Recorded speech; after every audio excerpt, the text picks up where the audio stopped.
আসসালামু আলাইকুম সকলকে। কেমন আছো তোমরা সবাই? আশা করছি যে তোমরা সকলে অনেক ভালো আছো, সুস্থ আছো এবং পড়াশোনার সাথে আছো।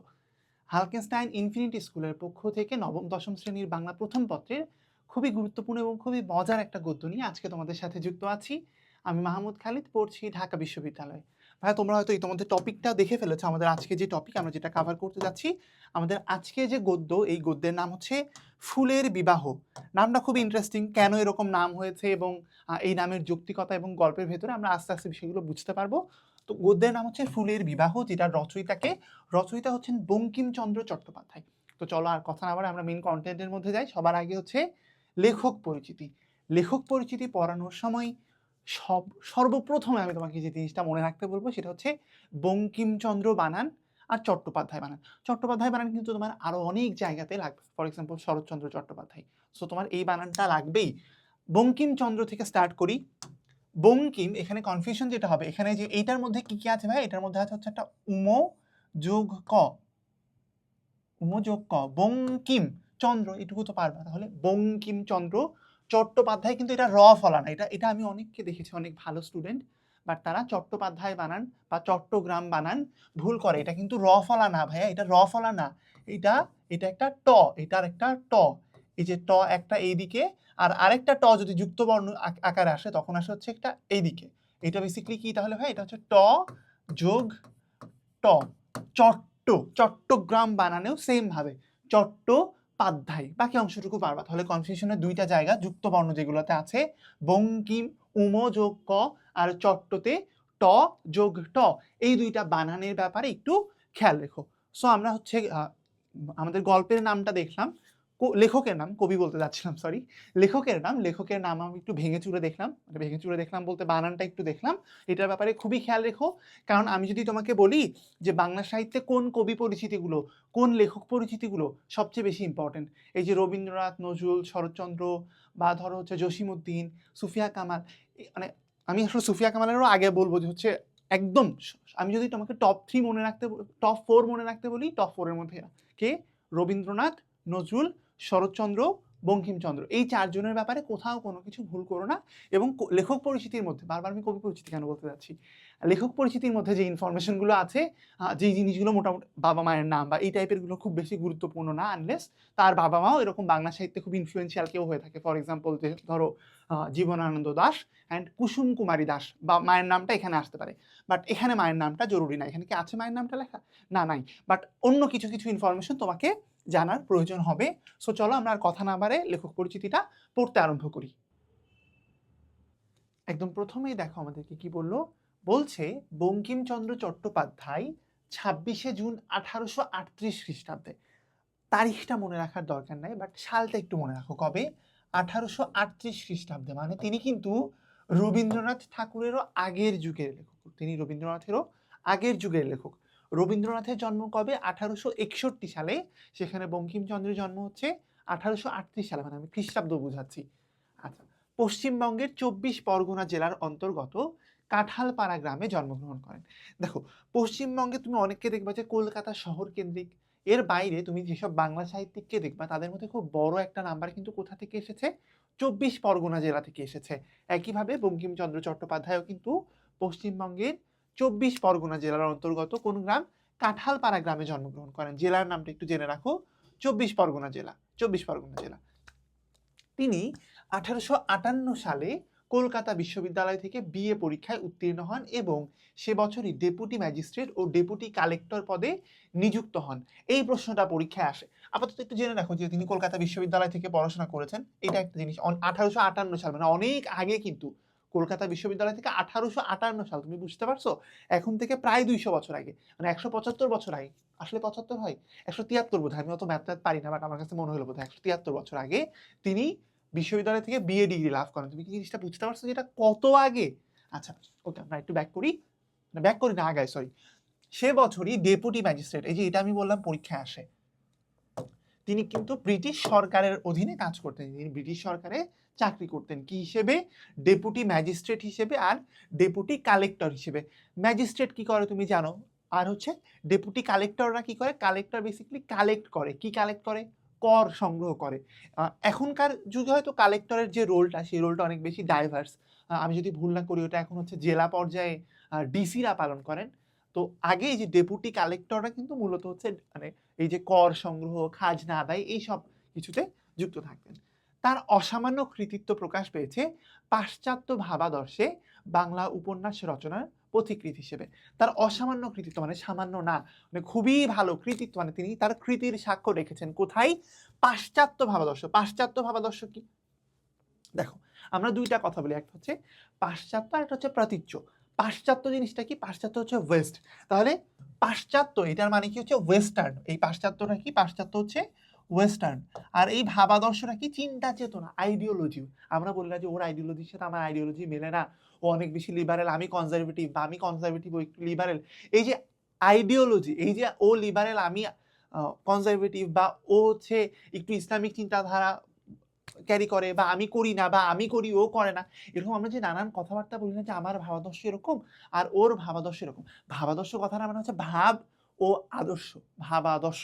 আচ্ছা, এই ভাবাদর্শ তাহলে কি? ওয়েস্টার্ন আইডিওলজি বুঝিয়েছে।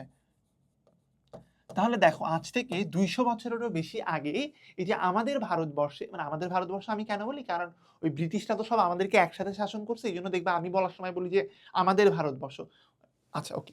তো আমাদের এই যে এই অঞ্চলটাতে, আমি যদি বলি এই অঞ্চলটাতে একজন মানুষ যে কিনা ওয়েস্টার্ন চিন্তাধারা দ্বারা প্রভাবিত হয়েছে, প্রভাবিত হয়ে বাংলা উপন্যাস রচনা করেছেন, এবং বলা হচ্ছে তিনি হচ্ছে এইরকম চিন্তাধারায় প্রভাবিত হয়ে বাংলা উপন্যাস রচনার পথিকৃৎ, মানে তিনি একদম এটার জন্য পথ দেখিয়েছেন, তিনি এটার জন্য পথ তৈরি করেছেন। মানে একদম শুরুর দিকের মানুষটা হচ্ছে বঙ্কিমচন্দ্র চট্টোপাধ্যায়। 1865 খ্রিস্টাব্দে প্রকাশিত তার প্রথম বাংলা উপন্যাস দুর্গেশ নন্দিনী বাংলা কথা সাহিত্যে এক নবদিগন্ত উন্মোচন করে। বিশাল একটা কথা, এটা আমরা একটু ভেঙে চুরে বুঝতে চেষ্টা করি। ভাইয়া, তোমরা হয়তো অনেকেই জানো বা শুনে থাকবা যে বাংলাতে, বাংলা একটু অন্য একটা পেজ নিয়ে লিখি, যে বাংলা সাহিত্যে প্রথম উপন্যাস নাম হচ্ছে আলালের ঘরের দুলাল। কি, আমি একটু লিখি, প্রথম উপন্যাস, হ্যাঁ, প্রথম উপন্যাসের নাম কি? এটা সবখানে তুমি লেখা দেখবা। প্রথম উপন্যাস হচ্ছে আলালের ঘরের দুলাল। আলালের ঘরের দুলাল। এটার রচয়িতা হচ্ছে প্যারীচাঁদ মিত্র। এটা রচয়িতা হচ্ছে প্যারীচাঁদ মিত্র।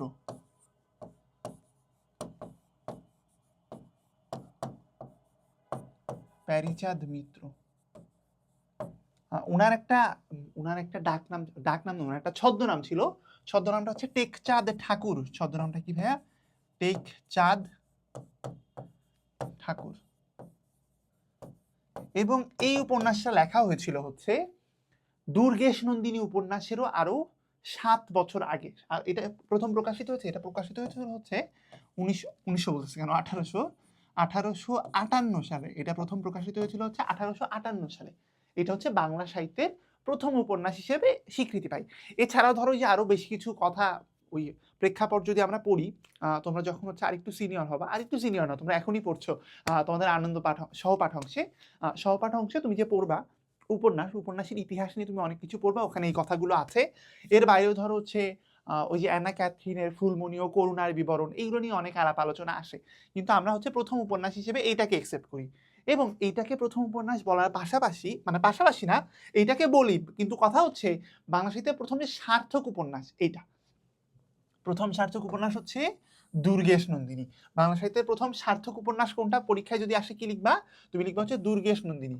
বাংলা সাহিত্যের, এটা কবে? 1865 সালে। কোথায়? 1865 খ্রিস্টাব্দে প্রকাশিত হয়। বাংলা সাহিত্যের প্রথম সার্থক উপন্যাস।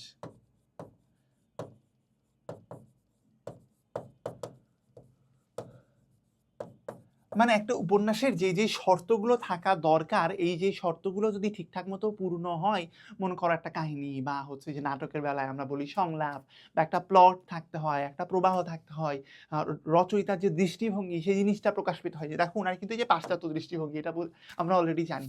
তো সবকিছু মিলায় একটা সার্থক রচনা হয়েছে কোনটা? বাংলা সাহিত্যের প্রথম সার্থক উপন্যাসের নাম হচ্ছে দুর্গেশ নন্দিনী, যেটা 1865 খ্রিস্টাব্দে রচনা করেছিলেন কে? রচনা করেছিলেন হচ্ছে বঙ্কিমচন্দ্র চট্টোপাধ্যায়। আচ্ছা, একটা জিনিস আমি বলি, দেখো বঙ্কিমচন্দ্র, এই যে প্রথম উপন্যাসগুলো কারা লিখছে? চাঁদ। চাঁদ, দেখো বঙ্কিমচন্দ্র প্রথম উপন্যাস লিখছে, মানে সার্থক উপন্যাসকে বঙ্কিমচন্দ্র। আবার তুমি দেখো যে হচ্ছে প্রথম সার্থক উপন্যাস কে লিখেছে? এই যে প্যারি চাঁদ, টেক চাঁদ, এই যে মানে উপন্যাস যারা লেখে এদের নামের মধ্যে আমি কেন জানি না, প্রথম যারা উপন্যাস লেখে তাদের নামের মধ্যে একটা করে ওয়ার্ড, ওই চাঁদ, এটা কমন, চাঁদ না হয় চন্দ্র। আচ্ছা, আরেকটা জিনিস আমি বলতে ভুলে গেছি, বঙ্কিম, বঙ্কিম শব্দের অর্থ কি? এটা অনেক সময় পরীক্ষা আসে। বঙ্কিম, বঙ্কিম, এই বঙ্কিম মানে হচ্ছে বাঁকা, হ্যাঁ, বঙ্কিম মানে হচ্ছে বাঁকা। তাহলে বঙ্কিমচন্দ্র মানে কি? বাঁকা চাঁদ। বঙ্কিমচন্দ্র বেসিক্যালি তাহলে কি? বঙ্কিমচন্দ্র হচ্ছে বাঁকা চাঁদ। আচ্ছা, কথা সাহিত্যের এক নবদিগন্ত, তাহলে কি বললো? 1865 খ্রিস্টাব্দে প্রকাশিত তার প্রথম বাংলা উপন্যাস দুর্গেশ নন্দিনী বাংলা কথা সাহিত্যে এক নবদিগন্ত উন্মোচন করে।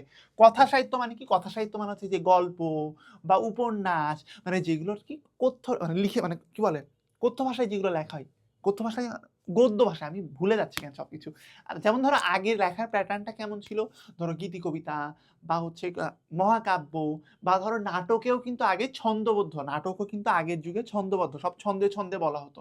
তো তার বাইরে যে এই যে নতুন একটা ধারা লেখা হলো, যেটা আর কি মানুষের মুখের কথার মতো, এটা ছন্দ না, এটা গদ্যের মাধ্যমে বলা হচ্ছে, সেগুলোকে বলা হচ্ছে কথা সাহিত্য। কথা সাহিত্যের মধ্যে খুব কমন হচ্ছে গল্প, ছোট গল্প, বড় গল্প, অনুগল্প, তুমি যাই বলো, আর হচ্ছে এই যে উপন্যাস, এগুলো। তো এটা হচ্ছে একটা উপন্যাস। তো উপন্যাসে একটা নতুন ধারা, প্রথম কথা সাহিত্যের প্রথম উপন্যাস, এটা প্রথম সার্থক উপন্যাস, বাংলা কথা সাহিত্যের প্রথম প্রথম সার্থক উপন্যাস হচ্ছে বঙ্কিমচন্দ্র চট্টোপাধ্যায়ের কি?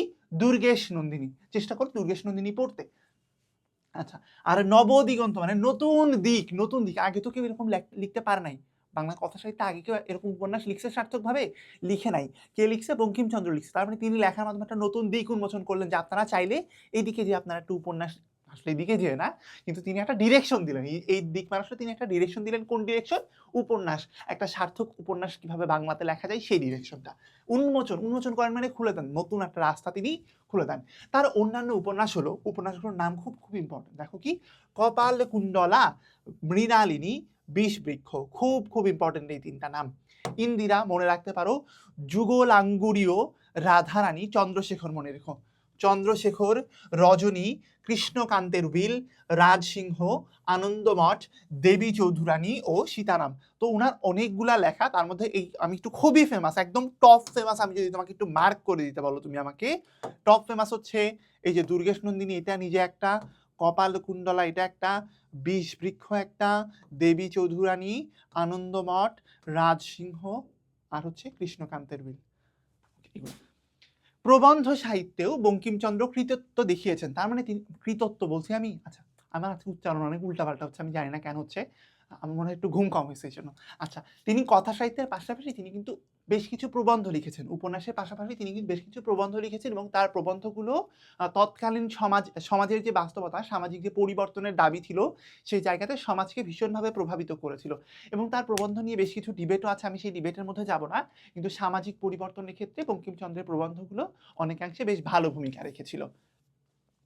কমলাকান্তের দপ্তর, লোকরহস্য, কৃষ্ণ চরিত্র ইত্যাদি তার উল্লেখযোগ্য প্রবন্ধ গ্রন্থ আর কি। এই প্রবন্ধ গ্রন্থগুলোর মধ্যে এই যে কমলাকান্তের দপ্তর, এটা খুবই বিখ্যাত, তোমরা একসময় এটার সাথে পরিচিত হবা, যখন কলেজে যাবা তখন তোমরা এটার সাথে পরিচিত। এখন অবশ্য চেঞ্জ করে ফেলেছে, যে কি ওই যে বাংলার নব্য লেখক দিগের প্রতিনিবেদন, আমাদের সময় ছিল বিড়াল।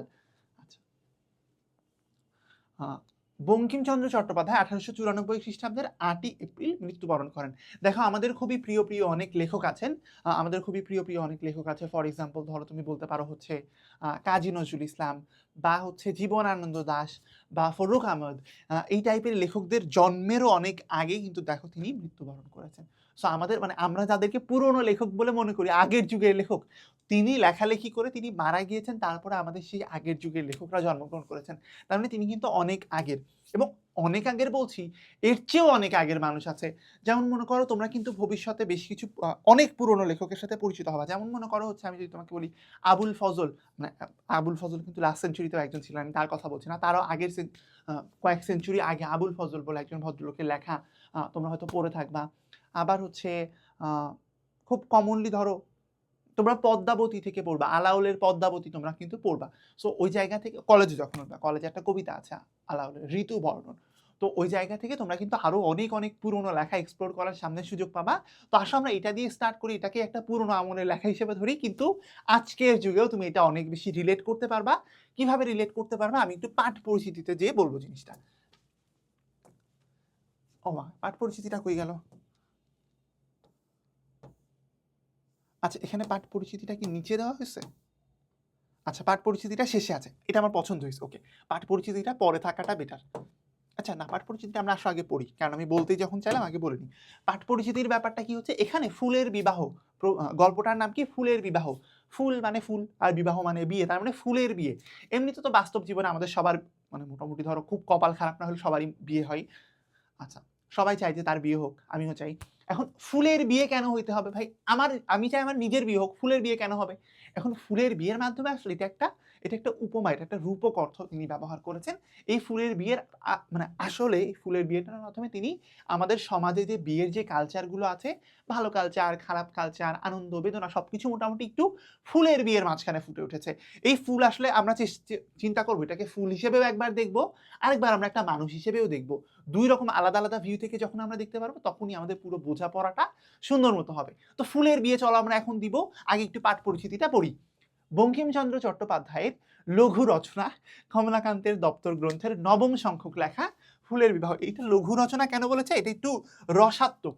কেন? তিনি ধরো খুব সিরিয়াস সিরিয়াস লেখা লেখেন, তার হচ্ছে উপন্যাসগুলোও খুব কঠিন কঠিন, খটো দাঁত ভেঙেছে। আমি যখন পড়ছি তখন আমারই দাঁত ভেঙে গেছে। এখন তার মানে মজা করলাম আর কি। আচ্ছা, আর তার প্রবন্ধগুলো তো মাশাআল্লাহ, আমি আর কিছু বললাম না, প্রবন্ধগুলো অনেক কঠিন কঠিন। তো এখন লঘু রচনা বলতেছে এটাও তো সিরিয়াস নেই, একটু একটু কম সিরিয়াস আর কি। এরকম একটা লেখা কি কমলাকান্তের দপ্তর গ্রন্থের নবম সংখ্যক লেখা। তাহলে এটা কোথা থেকে নেওয়া হয়েছে দেখো, আমি তোমাকে একটু আগে, আমি একটু উপরে নিয়ে যাই। ওকে, এখানে দিই। দেখো, যে আমি তোমাকে বললাম না কমলাকান্তের দপ্তর, যে মার্ক করলাম, বললাম যে এটা ভবিষ্যতে তোমরা আবার পড়বা। দেখো এই লেখাটাও কিন্তু ওখান থেকেই নেওয়া হয়েছে। এটা কি? তার একটা প্রবন্ধ গ্রন্থ। কিন্তু এই প্রবন্ধগুলোর মধ্যে এটা একটু কম সিরিয়াস, এটা একটু কম সিরিয়াস প্রবন্ধ গ্রন্থ। আচ্ছা, এবং এই আচ্ছা দুইটা জিনিস মনে রাখতে হবে, একটা হচ্ছে এটাকে তিনটা জিনিস বেসিক্যালি, একটা হচ্ছে লঘু রচনা, দুই নাম্বার কোথা থেকে, বইয়ের নাম কি কমলাকান্তের দপ্তর, এবং সেই কমলাকান্তের দপ্তর বইয়ের কত নাম্বার লেখা? এটা হচ্ছে নবম সংখ্যক লেখা, তার মানে ওটা হচ্ছে 9 নাম্বার প্রবন্ধ। এটাকে আসলে প্রবন্ধ তুমি বলতে পারো, ছোট গল্প বলতে পারো। এটাকে আমি বেসিক্যালি ছোট গল্প বলি, বাট আমারও মনে হয় যে এটাকে আসলে ছোট গল্পই বলা উচিত। এই রচনায় হাস্যরসের মাধ্যমে বিভিন্ন ফুলের নাম, সে ফুলগুলোর গন্ধের তারতম্য, তারতম্য মানে হচ্ছে পার্থক্য, হ্যাঁ, তারতম্য কথাটার মানে হচ্ছে পার্থক্য, তারতম্য কথাটার মানে হচ্ছে পার্থক্য, ভিন্নতা,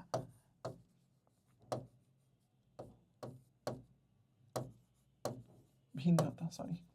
আচ্ছা, বর্ণের মানে হচ্ছে রঙের, রকমফের মানে হচ্ছে ভিন্নতা, রকমফের মানেও হচ্ছে তারতম্য। অত্যন্ত সংবেদনশীলতার সাথে, খুব সেন্সিটিভলি, একদম মানে নিজের একদম ইন্দ্রিয় গ্রাহ্য করে তার সঙ্গে তিনি তুলে ধরেছেন বঙ্কিমচন্দ্র। কখন কোন ফুল ফোটে সে পর্যবেক্ষণ এই রচনায় পাওয়া যায়। বিয়ে অনুষ্ঠান বাড়ির শিশু কিশোর ও প্রতিবেশীদের মধ্যে অতীব আনন্দ নিয়ে আসে। এই অনুষ্ঠানে বর কনে কেন্দ্রে থাকলেও বর কনের পিতামা, আচ্ছা কনে মানে হচ্ছে মেয়ে যার সাথে বিয়ে হয়, পাত্রী, কনে মানে হচ্ছে পাত্রী, বর কনের মাতা পিতা, কনের পড়শি নারীরা নানাভাবে সম্পৃক্ত থাকে মানে কানেক্টেড থাকা, যুক্ত থাকা, মানে ওইটার মধ্যে ইনভলভড হয় তারা। আর পড়শি মানে কি? পাড়া প্রতিবেশী আমরা বলি না, পড়শি মানে হচ্ছে আত্মীয় স্বজন বা হচ্ছে কি প্রতিবেশী, পড়শি মানে হচ্ছে প্রতিবেশী। ঘটকও থাকেন বিশেষভাবে যুক্ত। ঘটক জিনিসটা কি? যে তোমরা যারা হচ্ছে কেমিস্ট্রিতে হয়তো পড়ছো যে প্রভাবক, অনুঘটক, এরা কি করে? এরা হচ্ছে একটা ঘটনাকে ঘটাইতে সাহায্য করে। ওরা কিছু করে না, বাট ওরা একটা ঘটনা ঘটাইতে সাহায্য করে। মনে করো দুইটা জিনিসের মধ্যে বিক্রিয়া ঘটবে, ওই যে একটা প্রভাবক থাকলে তখন ওই বিক্রিয়াটা ধরো কম তাপমাত্রায় হয়ে যাবে, বা ধরো হচ্ছে ওই ওই ওয়েদারের মধ্যে হয়ে যাবে। ওয়েদারটা কি বলো এটাকে? কিছু একটা বলো, এনভায়রনমেন্ট বলো তোমরা ওটাকে। আচ্ছা আমি জানি না।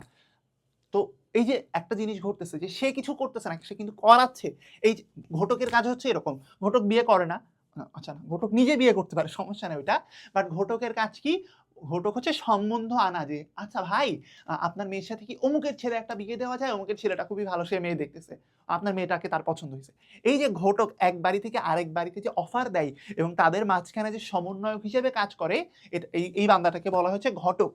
ঘটকও থাকেন বিশেষভাবে যুক্ত, বিয়ে অনুষ্ঠানের সঙ্গে যুক্ত থাকেন এমন নানা ব্যক্তির পরিবর্তে বিভিন্ন ফুলের উল্লেখ করে অসাধারণ দক্ষতায় বঙ্কিমচন্দ্র বাঙালির গার্হস্থ্য একটি অনুষ্ঠানকে আরো আনন্দময় করে এখানে উপস্থিত করেছেন। গার্হস্থ্য মানে হচ্ছে ঘরের ভেতরে আয়োজিত হচ্ছে এরকম, গৃহ সম্পর্কিত। এখানে লেখক প্রকৃতিকে বাস্তব জীবনের উপস্থাপনে অসাধারণ দক্ষতার পরিচয় দিয়েছেন। ফুলের বিবাহ গদ্যটি কৌতূহলী ও পর্যবেক্ষণশীল দৃষ্টিভঙ্গি তৈরি করতে সহায়ক। কি সহায়ক মানে সাহায্য করবে কি করতে? কৌতূহলী, তোমার আগ্রহ বাড়াতেও এই ফুলটা এরকম বা এই ফুলটা এরকম ভাবে ফাংশন করে, না ফাংশন করে মানে হয় বা ফুটে, এই জিনিসগুলা। আচ্ছা আর পর্যবেক্ষণ কি? তোমার অবজারভেশনের যে পাওয়ারটা এটা বাড়বে, তুমি আশেপাশে একটু তাকায় দেখবা, আচ্ছা এই ফুলটার কালার এরকম, আচ্ছা এই ফুলটা সন্ধ্যার সময় ফোটে, আচ্ছা এই ফুলটা হচ্ছে একটু উঁচুতে ফোটে, এরকম জিনিসগুলো তুমি খুব সুন্দর মতো বুঝতে পারবা।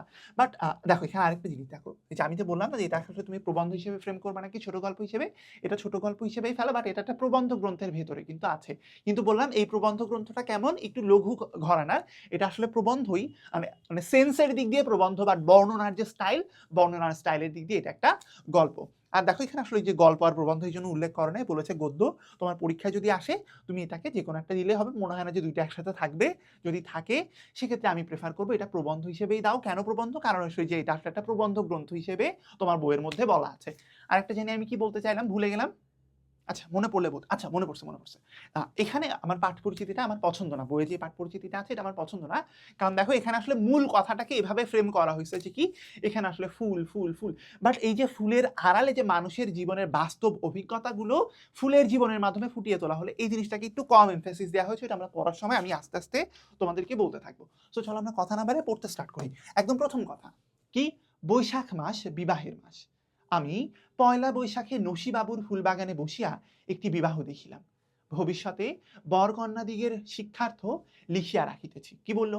বৈশাখ মাস বিবাহের মাস, তার মানে বলছে বৈশাখ মাস হচ্ছে বিয়ে হয় অনেক, বৈশাখ মাস হচ্ছে বিয়ের মাস, বৈশাখ মাস হচ্ছে বিয়ের মাস। আমি পয়লা বৈশাখে, পয়লা বৈশাখ মানে হচ্ছে পহেলা বৈশাখ। এই যে এটা কোন নিয়মে হয়েছে ভাইয়া বলো তো? এই যে লা, এই লা, এই লাটা কোথা থেকে এসেছে? এটা হচ্ছে হিন্দি নিয়মে হয়েছে। পয়লা, দোসরা, এটা কি নিয়ম? হিন্দি নিয়ম। পয়লা, দোসরা, তেসরা, চৌঠা, এই যে 1 থেকে 4 পর্যন্ত, 1 থেকে 4 পর্যন্ত এটা হচ্ছে হিন্দি নিয়মে হচ্ছে। আচ্ছা, বৈশাখে নসিবাবুর ফুলবাগানে বসিয়া একটি বিবাহ দেখিলাম। দেখো, বসিয়া দেখিলাম, কি বুঝতে পারছো ভাই এটা কোন রীতিতে লেখা? এটা সাধু রীতিতে লেখা। তাহলে আমরা একটু নোট নিয়ে ফেলি, চলো এটা কোন রীতিতে লেখা? এটা হচ্ছে সাধু রীতিতে লেখা। এটা কোন রীতিতে লেখা? সাধু রীতি।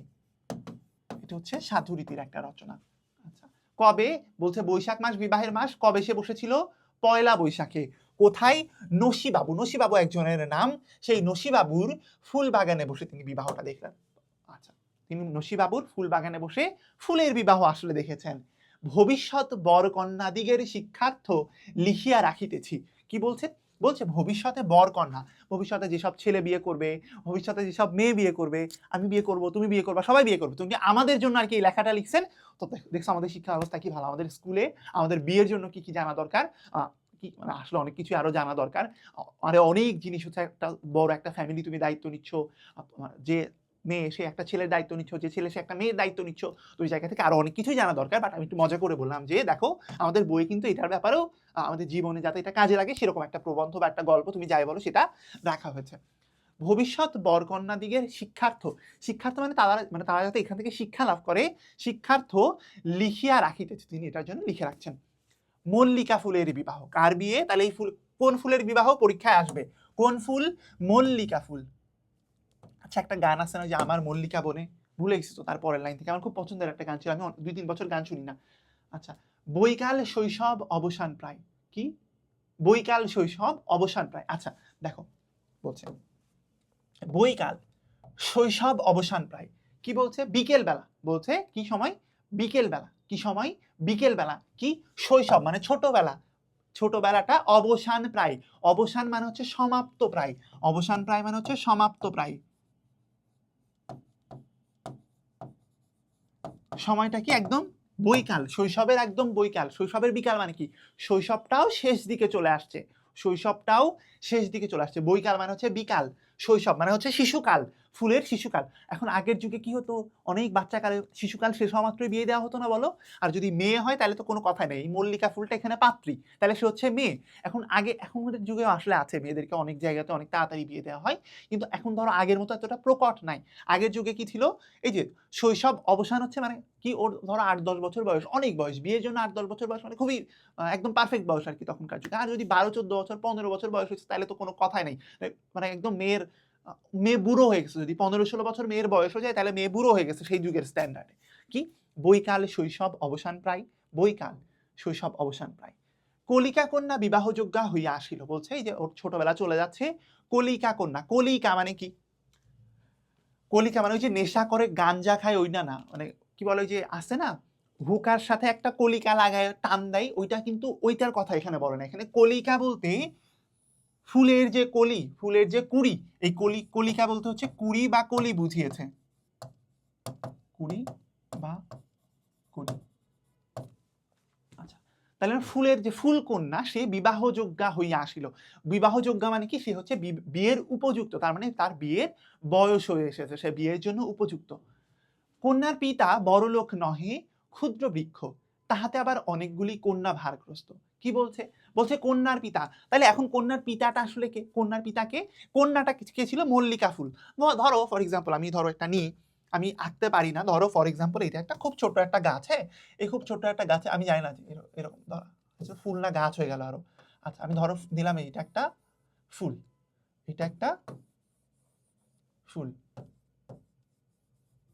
এটা একটা ফুল। আর আরেকটা দুই একটা নিই।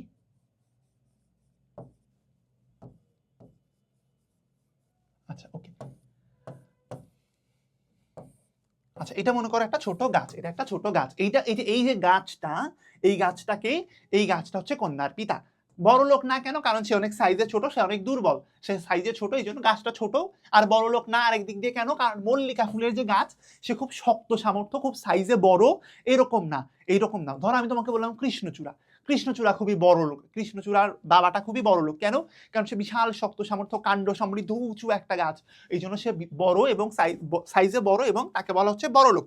তো মল্লিকা গাছ ব্যাপারটা আবার ওরকম না। মল্লিকা গাছ এই জন্য সাইজে ছোট, সে হচ্ছে দুর্বল। মল্লিকা গাছ সাইজে ছোট, সে হচ্ছে দুর্বল। এই জন্য পিতার কন্যা বড় লোক না, ক্ষুদ্র বৃক্ষ, ছোট গাছ।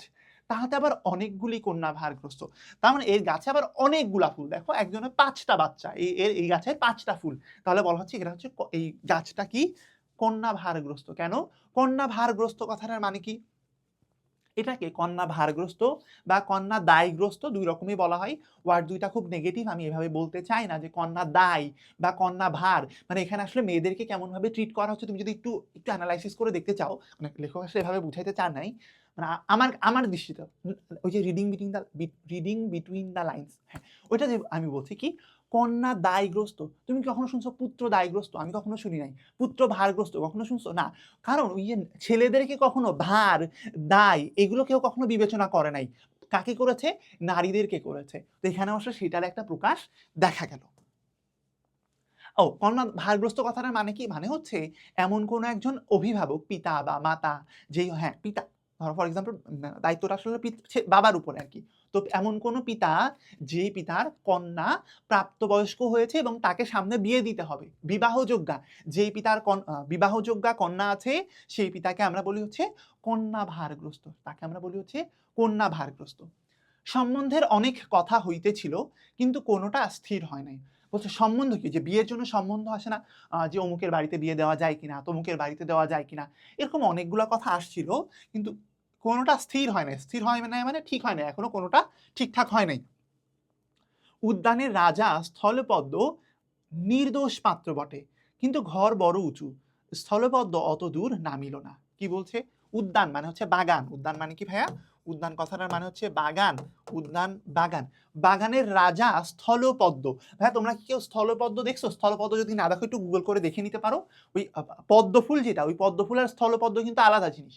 পদ্ম ফুল কোথায় ফোটে? পানিতে, সারফেসের সাথে, পানিতে বা সারফেস থেকে আরেকটু নিচে ফুটে, তাই না? কারণ পানি তো একটু নিচে থাকে সারফেসের।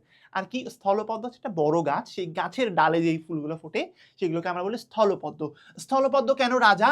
কারণ এই যে বাগান, এই যে কি নসি বাবুর যে ফুল বাগান, সেই ফুল বাগানের সবচেয়ে উঁচু যেই গাছটা, সবচেয়ে সাইজে বড় যেই গাছটা, সেই গাছটা কিসের গাছ? সেটা হচ্ছে স্থলপদ্মের গাছ, সেটা হচ্ছে স্থলপদ্মের গাছ। এই জন্য উদ্যানের রাজাটা কে ভাইয়া? উদ্যানের রাজা হচ্ছে স্থলপদ্ম। তাইলে এই ফুলের বিবাহ যে প্রবন্ধ বা গল্প হোয়াট এভার ইউসে, এখানে কি, এখানে উদ্যানের রাজা হচ্ছে স্থলপদ্ম।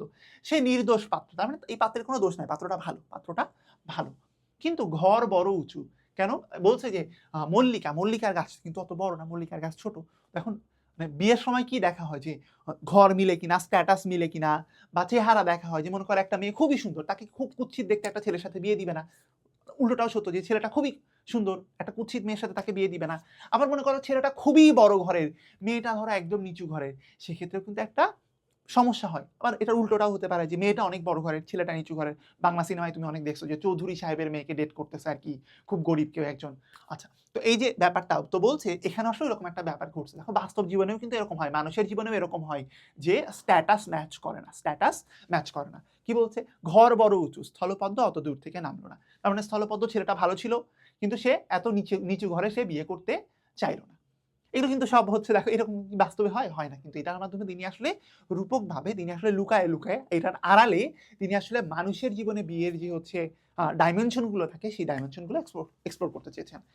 জবা এই বিবাহে অসম্মত ছিল না, কিন্তু জবা বড় রাগী, কন্যাকর্তা পিছাইলেন। বলছে এখানে আবার মানে করতে চায় নাই কে? করতে চায় না স্থলপদ্ম, কিন্তু জবা চাইছিল আর একটা ছেলেকে। তাইলে আর একটা ছেলে আমরা দেখলাম কি? জবা।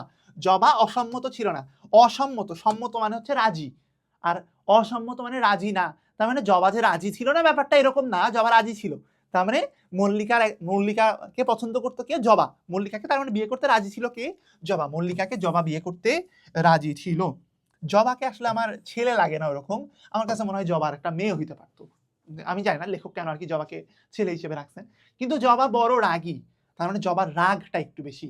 কন্যাকর্তা পিছাইলেন, তার মানে কন্যার যে অভিভাবক, মেয়ের যে বাবা, সেই মেয়ের বাবা রাজি হলো না। মেয়ের বাবা নিজেই পিছাইলেন যে না, আমি জবার কাছে বিয়ে দিব না। সে মল্লিকার উপর অনেক রাগ বাগ করবে, পিটুনি দিবে, মারামারি করবে, বাসায় অশান্তি দিবে, এই জন্য আমি এর কাছে বিয়ে দিব না। গন্ধরাজ পাত্র ভালো, কিন্তু বড় দেমাগ, প্রায় তাহার বর পাওয়া যায় না। বলছে গন্ধরাজ আবার ছেলেটা ভালো, গন্ধরাজ ছেলেটা আবার ভালো, কিন্তু সমস্যাটা কি? গন্ধরাজ একটু অহংকারী। গন্ধরাজের যে সুন্দর যে গন্ধ, এইটার অহংকার, এটা দেমাগ, দেমাগ মানে হচ্ছে অহংকার, এইটার কারণে প্রায় তার বর পাওয়া যায় না আসলে শেষ পর্যন্ত। এইরূপ অবস্থায়, এইরূপ অব্যবস্থায়, এইরূপ অব্যবস্থার সময়, তার মানে কোনো একটা ব্যবস্থা হচ্ছে না, কোনোভাবেই ম্যানেজ করা যাচ্ছে না, এরকম একটা সিচুয়েশনে কি হলো? ভ্রমররাজ ঘটক হইয়া মল্লিকা বৃক্ষ সদনে উপস্থিত হইলেন। কি বলছে? ভ্রমররাজ, ভ্রমর কি? ভ্রমর কি বলতো? ভ্রমর হচ্ছে একটা ওই যে ক্ষুদ্র একটা প্রাণী। এরা কি করে? এরা পরাগায়নে সাহায্য করে। ভ্রমর, মৌমাছি, বলতা, তুমি যাই বলো, এরা কিন্তু পরাগায়নে সাহায্য করে। তো এটার কারণে তারা এক ফুল থেকে আরেক ফুলে উড়ে উড়ে বেড়ায়। তো এখানে বাস্তব মানে ওইটার চিত্র এরকম। আর ভ্রমররাজকে এখন কি হিসেবে কল্পনা করা হচ্ছে? ঘটক হইয়া। ঘটক কেন? এই যে সে যে এক জায়গা থেকে আরেক জায়গায় যায়, এক গাছ থেকে আরেক জায়গায় যায়, তো ভ্রমরের চাইতে বেটার কোনো ক্যারেক্টারকে আসলে এখানে ঘটক বানানোর জন্য পাওয়া যাইতো না। লেখকের সৃজনশীল প্রতিভা এখানে আসলে খুবই কাজে দিয়েছে। তিনি খুব সুন্দর মতো কল্পনা করেছেন যে এখানে আসলে ঘটক হবে কে? ভ্রমর। তিনি চাইলে মৌমাছিও দিতে পারতেন, কেন দেন না ওটা আমরা পরে দেখবো। আচ্ছা, ভ্রমররাজ ঘটক হইয়া মল্লিকা বৃক্ষ সদনে, বৃক্ষ সদন, বৃক্ষ মানে গাছ, আর সদন মানে হচ্ছে বাসা, সদন মানে হচ্ছে আবাস, সদন মানে হচ্ছে আবাসস্থল, সদন মানে হচ্ছে আবাসস্থল। আচ্ছা, তাহলে এই যে মল্লিকা বৃক্ষের এই গাছে এসে উপস্থিত হলো, যেখানে আর কি এই যে পুত্র মানে পুত্র না মানে পাত্রী এবং পাত্রীর বাবা আছে। তিনি আসিয়া বলিলেন, গুনগুন গুন মেয়ে আছে, গুনগুন মেয়ে আছে। এই যে গুনগুন কি? দেখো এই গুণটা আসলে এমন না যে তিনি গুণের কথা বলছেন, মানে তিনি বলতে আসলে যে কি বলে ভ্রমর, তুমি গুণ হিসেবেও ধরতে পারো, সমস্যা নেই। বাট এই গুনগুন কি? যে ভ্রমর তো সবসময় গুনগুন গুনগুন গুনগুন গুনগুন করবে, এটাই স্বাভাবিক। তো এই জন্য আসলে বলছে গুনগুন গুন মেয়ে আছে, বলছে মেয়ে আছে কিনা। মল্লিকা বৃক্ষ পাতা নাড়িয়া সাই দিলেন, আছে। ভ্রমর পত্রাসন গ্রহণ করিয়া বলিলেন, গুনগুন গুন গুনগুনাগুন মেয়ে দেখিব। দেখো এই যে এসে হচ্ছে বললো যে মল্লিকা গাছের বাবাকে, মানে মল্লিকার বাবা মল্লিকার যে গাছ তাকে জিজ্ঞেস করতেছে যে তোমার কি মেয়ে আছে? মেয়ে তো সবসময় থাকবে না, কারণ যে ফুল ফুটে ঝরে যাইতে পারে। তো এই জন্য এসে জিজ্ঞেস করছে তোমার কি আছে? তো হ্যাঁ, মল্লিকার গাছ বা মল্লিকার বাবা সে বলল যে হ্যাঁ হ্যাঁ আছে আছে। তো এটা শুনে কি করলো, মল্লিকা বৃক্ষ পাতা নাড়িয়া সায় দিল। সায় দিল মানে হচ্ছে হ্যাঁ রেসপন্ড করলো। এই সায় দেওয়া মানে হচ্ছে জবাব দেওয়া। সায় দেওয়া মানে হচ্ছে জবাব দেওয়া। সায় দেওয়া মানে কি ভাই? জবাব দেওয়া। আছে আছে আছে। ভ্রমর পত্রাসন, পত্র মানে হচ্ছে পাতা, পত্র মানে হচ্ছে পাতা, আর আসন মানে হচ্ছে বসার জায়গা। তার মানে সে পাতার উপরে বসলো, সে হচ্ছে পাতার উপরে এসে বসলো। বললো যে গুনগুন গুনগুনাগুন মেয়ে দেখিব, মেয়ে দেখতে চাইলো সে। বৃক্ষ শাখা নত করিয়া মুদিত নয়না অবগুণ্ঠনবতী কন্যা দেখাইলেন। কি বলছে? বৃক্ষ, এটা কোন বৃক্ষ? এটা কোন বৃক্ষ? মল্লিকা বৃক্ষ। মল্লিকা বৃক্ষ কি করলো? শাখা নত করিয়া, তার মানে তার ডাল নিচে নামায়ে, তার ডাল ধরো উপরে, অনেক উপরে ছিল, সে একটু ডালটা নিচে নামায়ে সে কি করলো?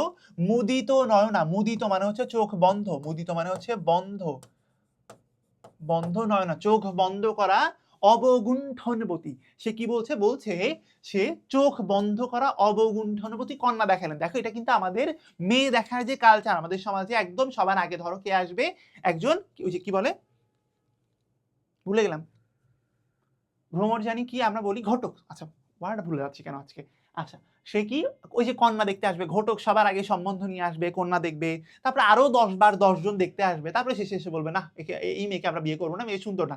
তাহলে তুই 9 জন আগে কেন দেখতে আসছিস? তুই একবারই দেখতে আসতি, দেখে শুরুতেই বলতি যে না মেয়েকে ভালো লাগে নাই। তো আমাদের দেশের যে কালচার সেটা আসলে এখানে একটু একটু ফুটে উঠেছে। আমরা এরকম আরো অনেক কিছু আস্তে আস্তে ধীরে ধীরে বুঝতে পারবো। চল আমরা আগাই। কি বলছে? বৃক্ষ শাখা, বৃক্ষ তার ডাল নত করিয়া, নিচু করিয়া, মুদিত নয়না। আচ্ছা একটু দূর বলি, শাখাটাও আমি লিখে দিই। ডাল, নত মানে হচ্ছে নিচু, নিচু করে কি? মুদিত নয়না অবগুণ্ঠনবতী মানে হচ্ছে ঘোমটা দেওয়া, কন্যার হচ্ছে ঘোমটা দেওয়া। ঘোমটা দেওয়া মানে যে ফুলের বাইরের যে সবুজ অংশ সেটা দিয়ে আর কি সে এরকম কুড়ি হয়ে আছে, সেটা ঢেকে রেখেছে, সেটা ঢেকে রেখেছে, এরকম অবস্থা। ভ্রমর একবার বৃক্ষকে প্রদক্ষিণ করিয়া আসিয়া কহিলেন, বলিলেন। আচ্ছা, ভ্রমর হচ্ছে আশপাশটা একবার ঘুরে এসে তারপরে কি বললো? গুন গুন গুন, গুণ দেখিতে চাই, ঘোমটা খোলো, সে গুণ দেখতে চাই। এখন এই মেয়েটার গুণ কি? একটা ফুলের গুণ কি? ফুলের গুণ হচ্ছে তার চেহারা, তার সৌন্দর্য, তার সুগন্ধ, এই জিনিসটা হচ্ছে ফুলের গুণ। তো সে কি গুণ দেখতে চাই? সে কি দেখতে চাই? সে ঘোমটা খুলে ফুলের চেহারাটা দেখতে চায়, ওই যে কন্যা তার চেহারা দেখতে চায়। এখন আমাদের সমাজেও কিন্তু দেখো এই যে মানে পাত্রীদেরকে আগে দেখা হয়, পাত্রীদের চেহারা, পাত্রীদের সামাজিক অবস্থা, এই জিনিসগুলোকে একটু বেশি গুরুত্ব দিয়ে দেখা হয়। লজ্জাশীলা কন্যা কিছুতেই ঘোমটা খুলে না, সে ঘোমটা খুললই না। বৃক্ষ বলিলেন, আমার মেয়েগুলি বড় লাজুক, তুমি একটু অপেক্ষা করো, আমি মুখ দেখাইতেছি। বলছে তুমি একটু অপেক্ষা করো, আমার মেয়েগুলো খুব লজ্জা পাইতো, তুমি একটু দাঁড়াও, আমি মুখ দেখাচ্ছি। ভ্রমর ভো করিয়া স্থলপদ্মের বৈঠকখানায় গিয়া রাজপুত্রের সঙ্গে ইয়ার্কি করিতে বসিলেন। স্থলপদ্মের বৈঠকখানা মানে কি? স্থলপদ্ম ভো করে, ভ্রমর তো ভো করেই যাবে, যে কি স্থলপদ্মের বৈঠকখানা, তার মানে স্থলপদ্ম যে গাছ, সেই গাছে সে উড়ে যেয়ে আবার উপরে যেয়ে সে বসলো। বৈঠকখানা মানে যেখানে কথাবার্তা বলা হয়, কোনো একটা ডালে বা কোনো একটা পাতায় সে যেয়ে বসলো, গিয়ে রাজপুত্রের সাথে, রাজপুত্রকে, ওই গাছটা হচ্ছে গিয়ে রাজা, সেই রাজার ছেলেকে ওই কোন একটা ফুল, স্থলপদ্ম একটা ফুল, কোন একটা ফুলের সাথে সে ইয়ার্কি করতে বসলেন। আসলে সে ওখানে যে একটু বসলো, ফুলের উপরে সে বসলো, কেন? সে মধু নিচ্ছে। আচ্ছা, ইয়ার্কি, ইয়ার্কি মানে হচ্ছে ঠাট্টা, মজা, ইয়ার্কি মানে হচ্ছে মজা বা ঠাট্টা, সে তার সাথে মজা করছিল। এদিকে মল্লিকার সন্ধ্যা ঠাকুরানী দিদি আসিয়া তাকে কত বুঝাইতে লাগিল, বলিল, দিদি একবার ঘোমটা খোল, নইলে বর আসিবে না লক্ষ্মী আমার, চাঁদ আমার, সোনা আমার, এই সব কিছু আর কি বললো। কি কি বললো এটা একটু মনে রাখো, বহুপদী সমাপ্তি সূচক আসতে পারে। তার কি? সন্ধ্যা ঠাকুরানী, সন্ধ্যা ঠাকুরানী দিদি বলে আসলে কেউ নাই, সন্ধ্যা, সন্ধ্যা নামার পরে মল্লিকা ফুলটা ফুটবে আর কি। কি? সন্ধ্যা ঠাকুরানী দিদি আসিয়া তাহাকে কত করিয়া বুঝাইতে লাগলো। সন্ধ্যা, এই সন্ধ্যা ঠাকুরানী দিদিটাকে সন্ধ্যা, সূর্যাস্ত আর কি, সন্ধ্যা। আচ্ছা, কি কি বললো? সে বলছে যে হচ্ছে দিদি একবার ঘোমটা খোল, নইলে বর আসিবে না, লক্ষ্মী আমার। কি কি কি বলছে দেখো, দিদি বলেছে, লক্ষ্মী বলেছে, চাঁদ বলেছে, সোনা বলেছে। আচ্ছা, কলিকা কতবার ঘাড় নাড়িল, কতবার রাগ করিয়া মুখ ঘুরাইল, কতবার বলিল, ঠান দিদি তুই যা। কি বললো? কলিকা, এই যে ওর যে কলি, যে কুড়িটা, সেই কুড়িটা অনেকবার নড়লো, ঘাড় নাড়িল, তার সাথে নড়ছে, কতবার রাগ করিয়া মুখ ঘুরাইলো, সেই যে আলোর সাথে সাথে দিক পরিবর্তন হয়, জানো মোটামুটি তোমরা অনেকেই। আচ্ছা, কতবার বলিল, ঠান দিদি, ঠান দিদি মানে হচ্ছে ঠাকুর দিদি, ঠাম্মা, আমরা বললাম যে ঠাম্মা, ওই ঠান দিদি ওই জায়গা থেকে আর কি বলছে, ঠান দিদি তুই যা। কিন্তু শেষে সন্ধ্যার স্নিগ্ধ স্বভাবে মুগ্ধ হইয়া মুখ খুলল, তার মানে সন্ধ্যার যে স্নিগ্ধ যে বাতাস আসলো, সেই প্রকৃতি উপলব্ধি করার জন্য সে শেষ পর্যন্ত তার কুড়িটা মিলে ফুলটা প্রকাশিত হলো। তখন ঘটক মহাশয় ভো করিয়া রাজবাড়ি হইতে নামিয়া আসিয়া ঘটকালিতে মনোযোগ দিলেন। ঘটকের যে কাজ সেটাই হচ্ছে ঘটকালি। ঘটকের যে কাজ, এই যে বিয়ে সম্বন্ধ রেডি করা, এটাই হচ্ছে ঘটকের কাজ, ঘটকালি। সে ওই যে উপর থেকে উড়ে এসে চলে আসলো, আবার সে কাজ করতে লাগলো। কন্যার পরিমলে মুগ্ধ হইয়া তিনি মুগ্ধ হইয়া বলিলেন, পরিমল মানে হচ্ছে তার হচ্ছে পুরো সামগ্রিকতা। এখানে এই পরিমলটা কি? তার চেহারা, সৌন্দর্য। মুগ্ধ হইয়া বলিলেন, গুণ গুণ গুণ গুণ গুণাগুণ, কন্যা গুণবতী বটে, তার মানে তার চেহারা সুন্দর। ঘরে মধু কত? দেখো এই যে এইটা দেখো, আগে কি জিজ্ঞেস করছিল? আগে হচ্ছে সে গুণ দেখতে চেয়েছিল, সে চেহারা দেখতে চেয়েছিল। এখন বলছে ঘরে মধু কত। এখন ঘরে মধু কত মানে হচ্ছে, দেখো এটা হচ্ছে, এটাই যে আমরা যদি আবার আমাদের মানুষের জীবনে আসি, ফুলের সম্বল কি? ফুলের সম্বল হচ্ছে তার গন্ধ। এখন গন্ধ তো মিজার করা যায় না, গন্ধ কি মাপা যায়? গন্ধ কি আরেকজনকে দিয়ে দেওয়া যায়? যায় না। কিন্তু কি দেওয়া যায়? মধু দেওয়া যায়। ফুল কিন্তু মধু দিতে পারে। তাহলে এই যে জিজ্ঞেস করা হচ্ছে তোমার ঘরে এখন মধু কি পরিমাণ আছে, এই যে এই মধু জিনিসটা কি আসলে? এইটা আমাদের জীবনে যে যৌতুক বা পণ, আমরা যে বলি পণ বা যৌতুক বা যৌতুক, এই জিনিসটা দেখো আমাদের যে হচ্ছে যৌতুক, কেন লিখছি যৌতুক, আমাদের যে ঘটকরা আছে এরা কিন্তু এসে আগে সবার আগে দেখবে মেয়ের চেহারা কেমন, তারপরে বলবে যে তুমি ছেলেকে কয় টাকা দিতে পারবা, তুমি কি ছেলেকে একটা গাড়ি কিনে দিতে পারবা, তুমি কি ছেলেকে একটা ওয়াশিং মেশিন, টিভি আর একটা ফ্রিজ কিনে দিতে পারবা। এই যে আমাদের সমাজের যে চিত্র, তোমরা হয়তো এখন খুব বেশি একটা পরিচিত না, কিন্তু তুমি যদি আজ থেকে 10-15 বছর আগের কথা বলো, কিংবা এখনো তুমি খুব গ্রামের দিকে যাও, তখন কিন্তু এই জিনিসগুলো তুমি অনেক বেশি ভিজিবল দেখতে পারবা। তাহলে কি জিজ্ঞেস করা হচ্ছে? যে মেয়ের তো চেহারা ভালো, মেয়ের গুণ আছে, কিন্তু এখন কথা হচ্ছে তোমার ঘরে টাকা পয়সা কেমন আছে।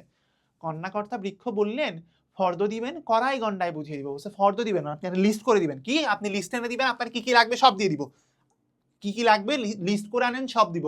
ভ্রমর বলিলেন, গুণ গুণাগুণ, আপনার অনেক গুণ।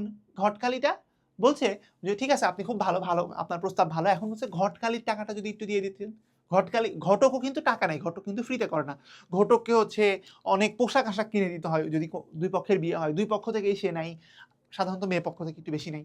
আবার হচ্ছে কি, দুই পক্ষের দাওয়াত সে ফ্রিতে খাইতে যাবে, সেই পক্ষের দিন ফ্রি যেদিন, সেদিন এই পক্ষের হয়ে যাবে, আর ওই পক্ষে যেদিন ফ্রি সেদিন ওই পক্ষে হয়ে যাবে, এটা করবে। আবার হচ্ছে ঘটকালিকে তার পারিশ্রমিক হিসেবে, ওটাকে আসলে তারা পারিশ্রমিক বলে না, ওটাকে সম্মানী বলে, তাদের সম্মানী হিসেবে ঘটকালির একটা খরচ দেওয়া হয়। কন্যাকর্তা শাখা নাড়িয়া সায় দিলেন, তাও হবে। বলছে হ্যাঁ, আপনারও টাকাটা দেওয়া হবে। ভ্রমর বলি, ঘটকালির কিছুটা আগাম দিলে হয় না? বলছে কিছুটাকে আগাম দেওয়া যায় না? আপনি দিবেন, ঠিক আছে, দেন একটু আগে আগে দিয়ে দেন একটু পার্ট। তো বলছে নগদ দান বড় গুণ, গুণ গুণ গুণ। ক্ষুদ্র বৃক্ষটি তখন বিরক্ত হইয়া সকল শাখা নাড়িয়া বলিল, আগে বরের কথা বলো, বরকে, মানে ছোট গাছটা তখন সে বিরক্ত হচ্ছে, আরে সবসময় তুমি নিজের কথাই বলতেছো, তুমি তো সব আমার জিনিসই দেখতেছো, আবার নিজেরটাই, মানে লাভটা হচ্ছে আলটিমেটলি তোমার। আমি ছেলেটাকে এখনো তুমি আমাকে বললা না, বরকে। ভ্রমর, বর অতি সুপাত্র, তার অনেক গুণ। গুণ কি বলছে? বর খুব ভালো, বরের অনেক গুণ। এ সকল কথোপকথন মনুষ্যে শুনিতে পায় না, আমি কেবল দিব্য কর্ণ পাইয়াই এ সকল শুনিতেছিলাম। কি বলছে? এইসব কথা মানুষ শুনতে পায় না, আমি শুধু দিব্য কর্ণ পেয়ে এই কথাটা শুনতে পাচ্ছিলাম, অন্য মানুষ শুনতে পায় না। এখানে দিব্য কর্ণ কথাটার মানে কি? তোমরা হয়তো কর্ণের নাম শুনেছ। কর্ণ তিনি একজন খুব বিখ্যাত একজন বীর, কিন্তু এই বীরত্বের পাশাপাশি তিনি আরেকটা কারণে খুব স্মরণীয় হয়ে আছেন, কারণ তিনি ছিলেন একজন দাতা, তিনি একজন দান বীর ছিলেন। তো আমরা বলি যে দাতা কর্ণ, তুমি হয়তো দাতা কর্ণ কথাটা শুনেছো। তো দিব্য কর্ণ কি? তার একটা দৈবিক একটা গুণ ছিল, তার একটা দৈবিক একটা গুণ ছিল, তার একটা দৈবিক, মানে তিনি একটা বর পেয়েছিলেন, তার একটা আশ্চর্য একটা ক্ষমতা ছিল, যেটার বলে তার এরকম কিছু স্পেশাল ক্ষমতা ছিল। তো বলছে যে লেখক আর কি এরকম একটা স্পেশাল ক্ষমতা পেয়েছেন, যার ফলে এই যে ভ্রমর আর ফুল, এদের মাঝের কথাবার্তা তিনি শুনতে পাচ্ছেন। আমি শুনিতে লাগিলাম, কুলাচার্য মহাশয় পাখা ঝাড়িয়া 6 পা ছড়াইয়া গোলাপের মহিমা কীর্তন করিতেছিলেন। বলছে এই কুলাচার্য মহাশয়টা তাহলে কে? এই কুলাচার্য মহাশয় হচ্ছে ভ্রমর। তার কয়টা পা? কুলাচার্য মহাশয়ের পা হচ্ছে 6টা। তার কয়টা পা? 6টা পা। এই 6টা পা সে ছড়ায়ে কি করলো? সে গোলাপের মহিমা কীর্তন করিতেছিলেন। গোলাপ মানে কি ভাই? গোলাপ আসলে গোলাপ, হ্যাঁ, গোলাপ মানে হচ্ছে গোলাপ, গোলাপ মানে গোলাপ। তিনি কি করলেন? গোলাপের মহিমা, মহিমা মানে গুণ, মহিমা মানে হচ্ছে গুণ, আর কীর্তন মানে হচ্ছে বর্ণনা, কীর্তন মানে হচ্ছে বর্ণনা করা। এটা আসলে গানে গানে বর্ণনা করে, এখানে আসলে গানের কথা বলে নাই। কি বলছে? মহিমা, তাহলে গুণ। গোলাপ ফুল কত ভালো পাত্র হিসেবে, তাহলে পাত্রটাকে, পাত্রটা হচ্ছে গোলাপ ফুল, গোলাপ ফুল যে পাত্র হিসেবে কত ভালো, এই জিনিসটা বলছে। বলিতেছিলেন যে গোলাপ বংশে বংশ বড় কুলীন। বলছে গোলাপের যে বংশ, গোলাপের এই বংশ খুব কুলীন বংশ। কুলীন মানে হচ্ছে এদের কুল ভালো, এদের গোত্র ভালো, বংশ ভালো। কেননা ইহারা ফুলে মেল, তার মানে এরা হচ্ছে ফুলের মধ্যে, এরা হচ্ছে উচ্চ বংশ। ওই যে ফারুকের একটা আছে, মানে ওই যে অভিনেতা ফারুক আহমেদের কথা আর কি বলছি, এভাবে ফারুক আহমেদ যিনি আর কি নাট্যাভিনেতা, যিনি এখনো অভিনয় করেন। তো ওনার একটা কথা আছে না, যে কেন জানি বলতে নিলাম, আমরা অতি উচ্চ বংশ, হুমায়ুন আহমেদের কোন একটা ইয়ার মধ্যে আছে, আমি ভুলে গেছি। আমরা অতি উচ্চ বংশ, তো গোলাপ হচ্ছে এরকম উচ্চ বংশ। যদি বলো সকল ফুলই ফুলে তথাপি গোলাপের গৌরব অধিক, বলছে সব ফুলই তো ফুল, এগুলো সব ফুলই ফুটে। আচ্ছা, বলতেছে যে গোলাপের, আচ্ছা বলছে সকল ফুলে তো কাঁটা আছে, কথাটা আসলে এরকম ছিল। আচ্ছা, এই যে কাঁটা আছে এটা পরের লাইনে, ঠিক আছে। সকল ফুলই ফুলে তথাপি গোলাপের গৌরব অধিক, বলছে গোলাপের গৌরবটা একটু বেশি, কেননা ইহারা সাক্ষাৎ বাঞ্ছামালির সন্তান। বাঞ্ছামালি, তোমরা ভাই মনোবাঞ্ছা এই কথাটা শুনেছো? মনোবাঞ্ছা মানে হচ্ছে মনের ইচ্ছা। আর কি বাঞ্ছামালি হচ্ছে এমন একজন মালি, তার ইচ্ছা মতো ফুল ফুটে। সে যদি চায় যে আজকে ফুল ফুটবে, এরকম ফুল ফুটবে, তাহলে সেরকম ফুল ফুটবে, ওই দিন ফুটবে না। তো মালি হচ্ছে যে হচ্ছে ফুলের গাছের যত্ন আত্তি করে। তো এরকম বাঞ্ছামালির সন্তান, তো গোলাপকে বলা হচ্ছে বাঞ্ছামালির সন্তান, তার সহস্তে রোপিত মানে বাঞ্ছামালি নিজে গোলাপের গাছ লাগাইছে, বাঞ্ছামালি নিজে গোলাপের গাছ লাগাইছে। যদি বলো এ ফুলে কাঁটা আছে, তুমি বলতে পারো যে গোলাপ ফুলে তো কাঁটা আছে, কোন কুলে বা কোন ফুলে নাই? তো বলছে যে এই ফুলে যদি কাঁটা আছে, তুমি এটা বলতে চাও কোন ফুলে নাই কাঁটা? আসলে সব ফুলে কাঁটা নাই, বাট এখানে মানে ইয়ার সুবিধার্থে, গোলাপকে বাড়ায় বলার সুবিধার্থে এই কথাটা বলা হয়েছে। যাহা হোক, ঘটকরাজ কোনরূপ সম্বন্ধ স্থির করে আছে, কোনো মতো একটা ব্যবস্থা করে বো করিয়া উড়ে গিয়া গোলাপ বাবুর বাড়িতে খবর দিলেন। সে গোলাপের বাড়িতে যেয়ে খবর দিল। গোলাপ তখন বাতাসের সঙ্গে নাচিয়া নাচিয়া, হাসিয়া হাসিয়া, লাফাইয়া লাফাইয়া খেলা করিতেছিল। কি তাহলে? নাচিয়া নাচিয়া, হাসিয়া হাসিয়া, লাফাইয়া লাফাইয়া খেলা করতেছিল, মনে হয় বাতাস হচ্ছিল, দুলতেছিল আর কি। বিবাহের নাম শুনিয়া আহ্লাদিত হইয়া কন্যার বয়স জিজ্ঞাসা করিল। আরে এটা তো পুরো আমি, মানে বয়স জিজ্ঞাসা করা এটা না, মানে আমি বিয়ের খবর শুনে পুরো নাচবো, হাসবো, লাফাবো আর কি, এটা আর কি। কি বিবাহের নাম শুনিয়া আহ্লাদিত হইয়া মানে খুশি হয়ে সে কন্যার মেয়ের বয়স জিজ্ঞেস করেছে। মেয়ের বয়স কত? ভ্রমর বলিল আজিকালি ফুটিবে। সে কিন্তু এখনো ফুটে নাই, সে কোনো মতো যে সন্ধ্যার বেলা একটু ইয়া হয়েছে, কিন্তু এখনো সে কিন্তু ফুটে নাই। তো এইটাকে আমাদের জীবনে আমরা হচ্ছে আমাদের বাস্তব জীবনে কি হতো বা এখনো হয়, ধরো কি করা হয়, একদম মেয়ে যখন যৌবনে পড়বে এই যে 16, 17, 18 বছর বয়স, এই সময়টার আগ দিয়ে বিয়ে দিতে চাওয়া হয়। কেন? কারণ সে একদম পরিপূর্ণ যৌবনা, এই সময়টাতে তাকে বিয়ে দেওয়া হয়। তো এখানে আসলে ওইটাই ঘটছে যে সে প্রায় ফুটবে। এই ফুটবে মানে সে জন্মগ্রহণ করবে, ব্যাপারটা এরকম না, সে পুরোপুরি যৌবনবতী হবে, এই জিনিসটা বোঝানো হয়েছে। গোধূলি লগ্ন উপস্থিত, সন্ধ্যা হয়ে গেল। গোলাপ বিবাহে যাত্রার উদ্যোগ করিতে লাগলো। তার মানে গোলাপ বিয়ের জন্য যে আয়োজন, সেই আয়োজনটা স্টার্ট করলো। উচ্চিংড়া নহবত বাজাইতে আরম্ভ করিল। উচ্চিঙ্গরা কি? তোমরা হয়তো উচ্চিঙ্গ এক ধরনের শুনবা, এরা হচ্ছে লাফাই, শব্দ করে আর হচ্ছে লাফাই, উচ্চিঙ্গ। এরা হচ্ছে উচ্চিঙ্গরা নহবত বাজাইতে আরম্ভ করিল। ও ওয়েট, হ্যাঁ না ঠিক আছে, ওকে, হ্যাঁ, উচ্চিঙ্গরা নহবত বাজাইতে স্টার্ট করলো। এটা একটা, তারা এক ধরনের বাদ্য বাজাইতে স্টার্ট করলো, তারা একরকম বাদ্য বাজাইতে আরম্ভ করলো।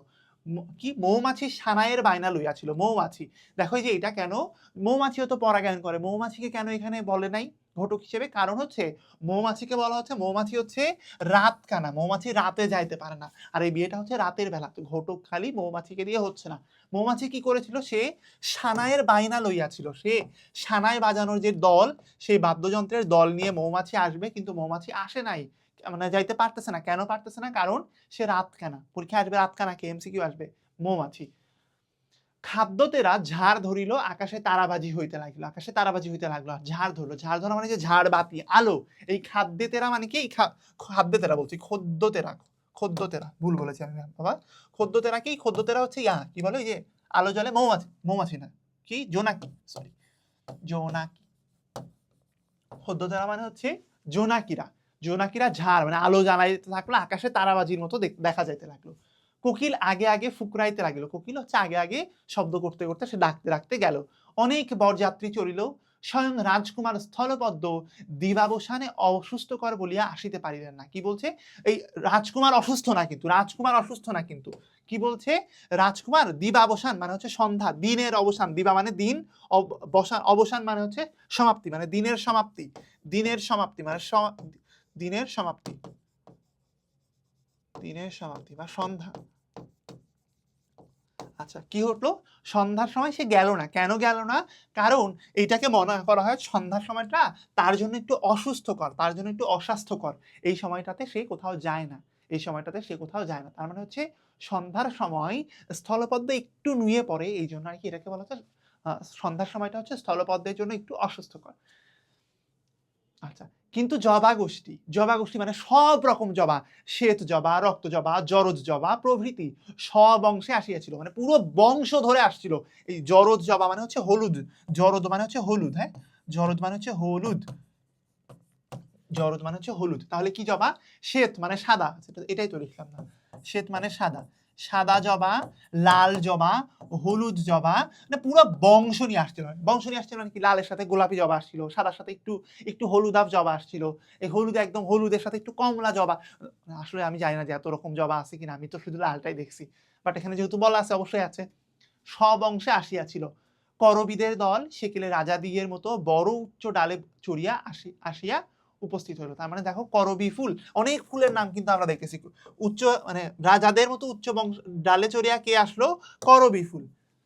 সেউতি নিতবর হইয়া বলিয়া কি, সেউতি নিতবর, আচ্ছা হইতে হবে বলিয়া সাজিয়া আসিয়া দুলতে লাগলো কে? সেউতি। সেউতি আরেকটা ফুল। এখন নিতবর মানে কি? এই নিতবর জিনিসটার সাথে আমি পরিচিত না, মানে আমি বাস্তব জীবনে দেখি নাই, বাট নিতবর ব্যাপারটা কি, একটা কালচার আছে, তোমরা কেউ দেখছো কিনা আমি জানি না।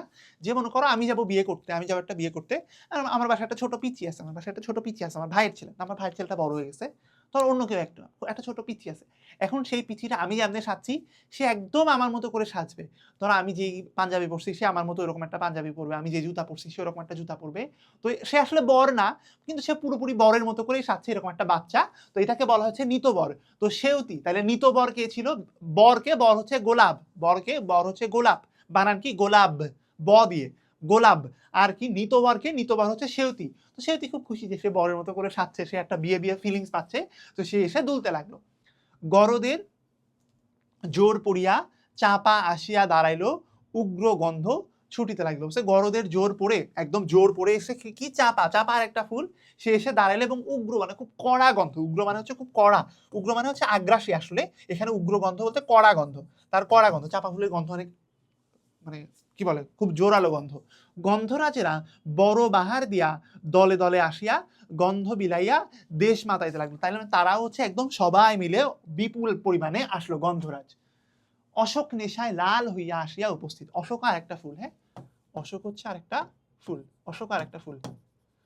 অশোক ফুলের আমি অশোক ফুলের রং হচ্ছে কমলা, অশোক ফুলের রং হচ্ছে কমলা, এই যে আমি যে ইয়া দিচ্ছি এরকম একটা ফুল, কমলা। আচ্ছা, নেশায় লাল হয়ে, আচ্ছা বলছে যে কমলা থেকে সে লাল হয়ে গেছে, অশোক নেশায় লাল হয়ে এসে উপস্থিত। সঙ্গে একপাল পিঁপড়া মো সাহেব হইয়া আসিয়াছে। কি বলছে? সাথে একদল পিঁপড়া আছে। এইটার মধ্যে একটা কাহিনী আছে। দেখো, আমাদের বাড়িতে যে অনুষ্ঠানই হবে, তুমি দেখবা কিছু অকাজের মানুষ থাকবে, এরা এসে ভেজাল পাকাবে। তুমি মনে করো কাউকে দাওয়াত দিছো, যে মিম দেখবা ফেসবুকে, মানে মিম না, এটা আসলে একটা খুব স্যাড একটা রিয়েলিটি, যে তুমি কলিজাকে, তুমি মানে নিজের কলিজা কেটে মানুষজন আত্মীয় স্বজনকে রান্না করে খাওয়াবা, বলবে যে কলিজাতে লবণ কম হয়েছে। তুমি তোমার কলিজা কেটে, ওই যে এই টাইপের যে নেগেটিভ মানুষজন, তাদেরকে আসলে এখানে পিঁপড়া হিসেবে পোর্ট্রে করা হচ্ছে, যে একদল পিঁপড়া মো সাহেব হইয়া আসিয়াছে, তাহাদের গুণের সঙ্গে সম্বন্ধ নেই, তাদের কোনো গুণের কোনো সমস্যা নাই, কিন্তু দাঁতের জ্বালা বড়, কোন বিবাহে না এরূপ বরযাত্রী জোটে, আর কোন বিবাহে না তারা হুল ফুটাইয়া বিবাদ বাধায়। বলছে প্রত্যেক বিয়েতে, এমন কোনো বিয়ে নাই যে বিয়েতে তারা এরকম বরযাত্রী হিসেবে যায় না, বাস্তব জীবনেও দেখবা তাই, এমন কোনো বিয়ে নাই যেখানে এরকম উল্টাপাল্টা খারাপ মানুষজন যায় না, এবং তারা যে হুল ফুটাইয়া, তারা যে কাটা ফুটায়, এই হুলটা কি, মানুষের তো আর হুল নাই, মানুষের হুল কি, মুখের কথা, মানুষের যে দুষ্টু বুদ্ধি, এগুলো যে বিয়ে ভেঙে দেয়, দেখবা যে বিয়ের দিন বিয়ে ভেঙে গেছে, এরকম হয় না? এটা নেতিবাচক কথা হয়, ঝগড়া লেগে যায়, সামান্য খাবার নিয়ে দুই পক্ষের ঝগড়া, মারামারি, বিয়ে ক্যান্সেল। ওই যে তোমরা, আচ্ছা তোমরা তো এখনো পড়ো না, এটা কলেজে পড়বে। আচ্ছা, তাহারা হুল ফুটাইয়া বিবাদ, বিবাদ মানে হচ্ছে ঝগড়া। তাহলে কি বলছে, এই যে পিঁপড়াগুলা, এই পিঁপড়াগুলো এসে তারা সব বিয়েতে আসে, এসে কি করে, এসে হচ্ছে ঝামেলা পাকায় ফেলে। আমরা এই পুরো লাইনটা আরেকবার একটু বুঝি, কি বলছে? অশোক আচ্ছা, অশোকের পর থেকে সঙ্গে এক পাল পিঁপড়া, এক পাল, দেখো পিঁপড়া, এতক্ষণ কিন্তু দেখো কাউকে বলা হচ্ছে অমুক তমুক, বলিলেন করিলেন চলিলেন সম্মান দিয়ে বলছে। এখন এক পাল, এই যে পাল অংশটা যেটার মাধ্যমে হচ্ছে বহু বচন করা হলো, পাল কি সম্মানসূচক কিছু না? পাল কিন্তু কখনো মানুষের সাথে মানে মানুষের বহু বচন বোঝানোর জন্য বলা হয় না, এটা একটা অসম্মানজনক। এক পাল তার মানে এই যে পিঁপড়া, এদিকে পিঁপড়া কত ক্ষুদ্রাতি ক্ষুদ্র, দেখো ফুলের মাঝে পিঁপড়া, ফুলের যে ক্ষতি করে, পিঁপড়াগুলো মানুষের জীবনে আসলে এরকম ক্ষতি করে, তারা অনেক ক্ষুদ্র, তারা হুল ফোটায়, তারা খারাপ কথা খারাপ চিন্তা দিয়ে মানুষজনকে প্রভাবিত করে। আর কি তারা হচ্ছে পাল, তারা মানে একটু নিকৃষ্ট, তারাই মানে ওয়েট একটা জিনিস আবার ভুল বুঝো না যে আমি পাল যে বংশ আমি এটার কথা বলছি না। পাল বংশের কথা, পাল বংশ আমাদের এই এলাকা 200 বছর ধরে শাসন করছে, আমি তাদের কথা বলছি না। আচ্ছা, পাল কি? পাল কি? এক পাল, পাল হচ্ছে একটা বহু বচন জ্ঞাপক শব্দাংশ, এই শব্দাংশ হিসেবে এই পালটা হচ্ছে নিচু বোঝানো হয়। আচ্ছা, তাহাদের গুণের সাথে সম্বন্ধ নাই কিন্তু দাঁতের জ্বালা বড়, কোন বিবাহে না এরূপ। আচ্ছা, যে মোসাহেব আমি ওয়ার্ডটাই তো বললাম না। মোসাহেব মানে হচ্ছে তোষামুদে ব্যক্তি, হ্যাঁ, মোসাহেব মানে হচ্ছে তোষামুদে বা চাটুকার, হ্যাঁ, মোসাহেব হচ্ছে চাটুকার, তেল দেয় যে তেলাই, চাটুকার মানে আশেপাশে তোমার সুসময়ে থাকবে, তোমাকে তেল দিবে, বাট ওই যে তোমার আলটিমেটলি ক্ষতিই করবে।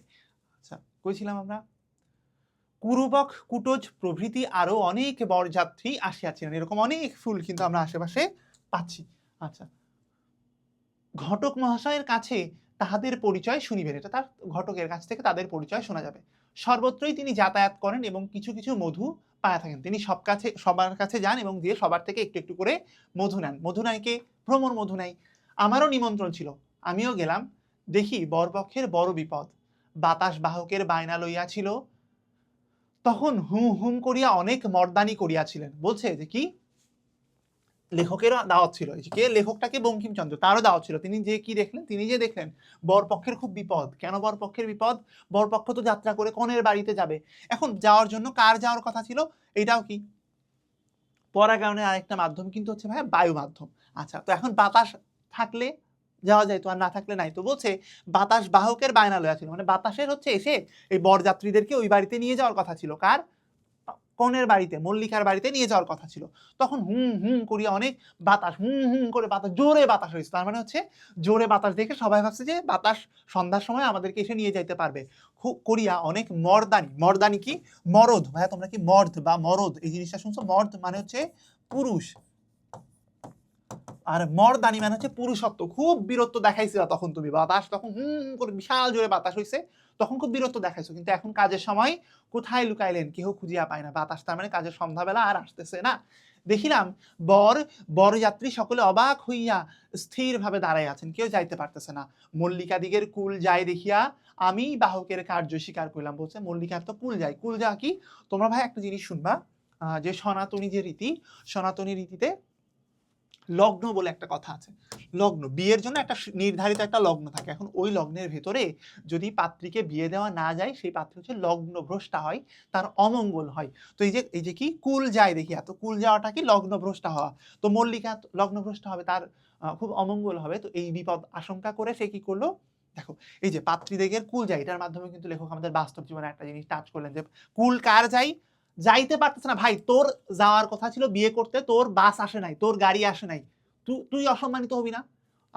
আমি মনে করো ভাইয়া, আমার বিয়ে, আমার একটা জায়গাতে যাওয়ার কথা, আমি একটা ইন্টারভিউ দিতে যাব, বিয়েও না, আমি একটা ইন্টারভিউ দিতে যাব, আমি বাস মিস করছি, আমি গাড়ি মিস করছি, দোষটা কার? আমার। আমি বিয়ে করতে যাব, বরযাত্রী যাওয়ার জন্য যেসব গাড়ি ওরা আসে নাই, আটকা পড়ছি, অসম্মানটা আমার না? আমি যাইতে পারি নাই। কিন্তু দেখো আমাদের সমাজের যে বাস্তবতা, এখানে আমরা কি দেখবো, ভাই আমি যাইতেছি না বিয়ে করতে পারতে, আমার যার সাথে বিয়ে হওয়ার কথা ছিল অসম্মানিত হচ্ছে সে, যাচ্ছি না আমি, ইফেক্টটা পড়তেছে তার উপর। এটা হচ্ছে আমাদের যে সমাজের যে সমস্যাগুলো, সেইটা কিন্তু এই লেখার মাঝেও উঠে এসেছে। দেখো, আমি বাহকের কার্য স্বীকার করিলাম, বরযাত্রী সকলকে তুলিয়া লইয়া মল্লিকাপুরে গেলাম। তার মানে মল্লিকার যে বাড়িতে, সবাইকে এই ফুলগুলোকে নিয়ে সে মল্লিকার বাড়িতে গেল। লেখক, এটা কিন্তু লেখক যাচ্ছে। সেখানে দেখিলাম কন্যাকুল সকল ভগিনী, সকল বোন, মানে কন্যার যে বোনগুলো, এই গাছে আরো যে ফুল, ভগিনী মানে বোন, কিন্তু ভাগ্নি না, ভগিনী মানে হচ্ছে বোন, ভাগ্নি মানে হচ্ছে বোনের ছেলে, বোনের মেয়ে। আহ্লাদে ঘোমটা খুলিয়া মুখ ফুটাইয়া পরিমল ছুটাইয়া সুখের হাসি হাসিতেছে, মানে সবাই একদম খুব খুশি মনে একদম প্রকাশিত হয়ে আছে। দেখিলাম পাতায় পাতায় জরাজরি, গন্ধের ভান্ডারে ছড়াছড়ি পড়িয়া গিয়াছে, রূপের ভারে সকল ভাঙিয়া পড়িতেছে। হচ্ছে সব এত সুন্দর ফুলের চেহারা, একদম চারদিকে একদম মানে কি বলে, রূপের চেহারা, মানে রূপ চারদিকে একদম ঠিকরে বেরোচ্ছে। যুথি মালতী বকুল রজনীগন্ধা প্রভৃতি এওগণ, এওগণ মানে কি হচ্ছে আচ্ছা দেখো, তোমরা হচ্ছে বিধবা একটা শুনেছো, বিধবা মানে যে তার স্বামী মারা গেছে, আর এও মানে হচ্ছে সধবা, মানে যার স্বামী বেঁচে আছে এরকম। বিয়ের সময় সাধারণত এই যে সধবা মানে আহ, কন্যার যে মঙ্গল, এটার জন্য সধবা নারীদেরকে তার পাশে রাখা হয়। কি যুথি। আচ্ছা তোমার পরীক্ষা একটা প্রশ্ন আসতে পারে যে হচ্ছে এই গল্পে কোন ফুলের নামের উল্লেখ নাই, তো ফুলের নামগুলো একটু দেখো, না থাকলে নাই। এবং একটা নোট করে ফেলো। আমি তো শুরু থেকে আমি যদি মার্ক করে দিতাম ভালো হতো, আমার মনে পড়ে নাই, বাট একটা নোট করে ফেলো। তুমি জাস্ট একটা রিডিং যখন দিচ্ছ, আর আমি তো ক্লাস শেষ করার পর তুমি একটা রিডিং দিবা, রাইট? রিডিং দেওয়ার সময় তুমি সবগুলো একটু মার্ক করো, তারপরে একটা জায়গাতে একটু নোট করে ফেলো, তোমার কাজে লাগবে, পরীক্ষায় আসবে। যুথি, মালতী, বকুল, রজনীগন্ধা প্রভৃতি এওগণ সধবা মানে সধবা স্ত্রী আচার করিয়া বরণ করিল। দেখিলাম পুরোহিত উপস্থিত। পুরোহিতকে, পুরোহিত হচ্ছে নসীবাবুর নবম বর্ষিয়া কন্যা কুসুমলতা সুতা লইয়া দাঁড়াইয়া আছে। বুঝছে? দেখো পুরোহিত উপস্থিত, পুরোহিতকে, পুরোহিত দেখা যাচ্ছে না, বাট এই বিয়ে যে পড়াচ্ছে সে পুরোহিত। আচ্ছা আর কি নসীবাবু, নসীবাবুকে এই যে এই বাগানের যে মালিক সে হচ্ছে নসীবাবু। নসীবাবুর মেয়ের বয়স কত? তার নসীবাবুর মেয়ের বয়স হচ্ছে 9 বছর। নবম বর্ষিয়া কন্যা, তাকে বলা হচ্ছে জীবন্ত কুসুম রূপিণী। পরীক্ষা আসবে যে জীবন্ত কুসুম রূপিণী মানে একদম জীবিত ফুলের মতো। জীবিত ফুলের মতো কে? এই যে নসীবাবুর যে 9 বছরের কন্যা, তার নাম কি? কুসুমলতা। সে হচ্ছে জীবন্ত ফুলের মতো। সে সুচ্ছুতা নিয়ে দাঁড়ায় আছে। কেন সুচ্ছুতা নিয়ে? সে আসলে ফুলের মালা গাঁথবে। ফুলের মালা গাঁথা মানে কি? দুইটা ফুলকে জোড়া দেওয়া, আর দুইটা ফুলকে জোড়া দেওয়া মানে কি? ফুলের বিবাহ। সেই জিনিসটা এখানে। আচ্ছা পুরোহিত মহাশয় দুইজনকে একসুতায় গাঁথিয়া গাঁটছাড়া বাঁধিয়া দিল। ওই যে জানো সনাতন কালচারে হচ্ছে ওই যে বিয়ের পড়ানোর পরে তারপর দুজনকে গাঁটছাড়া বেঁধে দেয়, তারপর তারা ওই যে ঘুরে। আচ্ছা তখন বরকে বাসর ঘরে লইয়া গেল। তা এটা শেষ হওয়ার পরে তারা বরকে বাসর ঘরে নিয়ে গেল। কত যে রসময়ী মধুময়ী সুন্দরী সেখানে বরকে ঘিরিয়া বসিল, তাহা কি বলিব। তার মানে তার আশেপাশে তার অনেক শালীরা যারা ছিল তারা তাকে ঘিরে ধরলো। কি ফুল, তারা অন্যরকম যে ফুলগুলো ছিল তারা। প্রাচীনা ঠাকুরানী দিদি টগর সাদা প্রাণে বাধা রসিকতা করিতে করিতে শুকাইয়া উঠিলেন। দেখো আমাদের এই যে যখন হচ্ছে শুধু শালী না, কেমন যারা মনে করো আমাদের শালী, যারা আমাদের দাদি শাশুড়ি, যারা আমাদের নানি শাশুড়ি, তো তারা বেসিকলি হচ্ছে জামাইদের সাথে তারা অনেক রকম ঠাট্টা তামাশা করে। তো এই কথাটা এখানে বলেছে। তো টগরকে কেন ওই ঠাকুরানী দিদি বললো? টগর সাদা, এই জন্য ওকে বলা হচ্ছে যে হচ্ছে সে ঠাকুরানী দিদি। বয়স হয়ে গেছে, বয়স হয়ে সে একদম সাদা সাদা চুলের হয়ে গেছে। আচ্ছা রঙ্গনের রাঙা মুখে হাসি ধরে না। রঙ্গন তো লাল রঙের টুকটুকা, তো তার রাঙা মুখ, এই জন্য বলছে তার মুখটা লাল, সে হাসি ধরে। এই জন্য পরীক্ষা আসবে যে রসিকতা করতে করতে শুকায় উঠলো কে? শুকায় উঠলো হচ্ছে কে? দেখো ঠাকুরানী দিদি টগর। আবার রাঙা মুখে হাসি ধরে না কার? রঙ্গনের, লাল যে চেহারা। জুই কন্যের সই, কন্যের কাছে গিয়া শুইল। মেয়ের কাছে, মেয়ের বান্ধবীকে, মেয়ের বান্ধবী হচ্ছে জুই, মেয়ে মল্লিকা আর জুই। মল্লিকা আর জুই অনেক ক্লোজলি কানেক্টেড, তোমরা জানো যে মিল আছে অনেক কিছু। তো তাকে সই, সই মানে হচ্ছে বন্ধু, সই মানে হচ্ছে বান্ধবী, বন্ধু। আমি একটু বন্ধু লিখে দিলাম। কনের কাছে গিয়া শুইল। পরীক্ষা আসবে কনের কাছে যে কে শুইছিল, তুমি বলবা যে টগর শুইছিল, মানে তুমি বলবা যে হচ্ছে কে? পাত্র শুইছিল, তুমি বলবা যে গোলাপ শুইছিল। না, এখনো বাসর শুরু হয় নাই। কে এখন হচ্ছে ছেলেটাকে নিয়ে ঠাট্টা তামাশা হচ্ছে, এদিকে মেয়েটা একা একা আছে, সেখানে তার বান্ধবী গেছে। কে গিয়েছে? গিয়েছে জুই। রজনীগন্ধাকে বর তারকা রাক্ষসী বলিয়া কত তামাশা করিল। আচ্ছা তারকা রাক্ষসীর কথা তোমরা শুনছো? তোমরা যখন হচ্ছে, আচ্ছা এটা আমাদের সময় ছিল, তোমাদের সময় বোধহয় নাই। 7-8 এর দিকে আনন্দ পাঠে ছিল উপেন্দ্র কিশোর রায়চৌধুরীর মহাভারতের কথা, আমি যদি ভুল না করি। তো ওখানে হচ্ছে একটা জিনিস ছিল যে হচ্ছে কি বলে, রাম তিনি হচ্ছে একটা জঙ্গলে যেয়ে তিনি অনেক দীক্ষা লাভ করেন। সেখানে তিনি তারকা রাক্ষসী, রাম লক্ষণ মিলে তারকা রাক্ষসীর হাত পা কেটে ফেলে তাকে হত্যা করে। তারকা রাক্ষসী হচ্ছে সে অত্যাচারী ছিল আর কি, সে অত্যাচার করতো।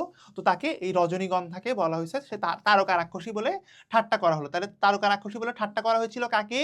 রজনীগন্ধাকে। বকুল একে বালিকা, তাতে যত গুণ তত রূপ নহে, এক্ষণে গিয়া চুপ করিয়া বসিয়া রহিল। বলছে বকুল, বকুল হচ্ছে একটু বালিকা, সে বয়সে অল্প, সে কি তার যত গুণ তার আবার হচ্ছে তত রূপ না, মানে তার অনেক গুণ, বকুলের অনেক গুণ কিন্তু রূপ নাই। এই যে পরীক্ষা আসবে যে অনেক গুণ কিন্তু রূপ নাই কার? সেটা হচ্ছে বকুল। এক্ষণে গিয়া চুপ করিয়া বসিয়া রহিল। আর ঝুমকা ফুল বড় মানুষের মতো, মানুষের গৃহিণীর মতো মোটা নীল শাড়ি ছড়াইয়া জমকাইয়া বসলো। সে যেহেতু একটু সাইজে বড়, তো তাকে বলা হচ্ছে যে বড় মানুষের মতো সে একটু ছড়ায় ছিটায় বসছে। তখন কি? তখন কমল কাকা ওঠো বাড়ি যাই, রাত হয়েছে। ও কি ঢলে পড়লে যে? আচ্ছা, বলছে কমল কাকাটাকে দেখো, এই যে আমরা পড়ছিলাম, এটা কোথা থেকে নেওয়া হয়েছে? কমলাকান্তের দপ্তর, কমলাকান্ত, কমল। তাহলে লেখকের ডাক নাম হচ্ছে মানে এই প্রবন্ধ গ্রন্থে কি ছিল? কমল। তাহলে কমল কাকা, এটা কে? লেখক নিজে। কমল কাকা ওঠো বাড়ি যায়, রাত হয়েছে। ও কি ঢলে পড়েছে? তার মানে লেখক আসলে তখন ঘুমাচ্ছিল, সে একটু ঝিমাচ্ছিল, না ঘুমালে সে তার একটু তন্দ্রা ভাব হয়েছিল, সে একটু ঝিমায়ে ঝিমায়ে এত কিছু ভাবতেছিল আসলে।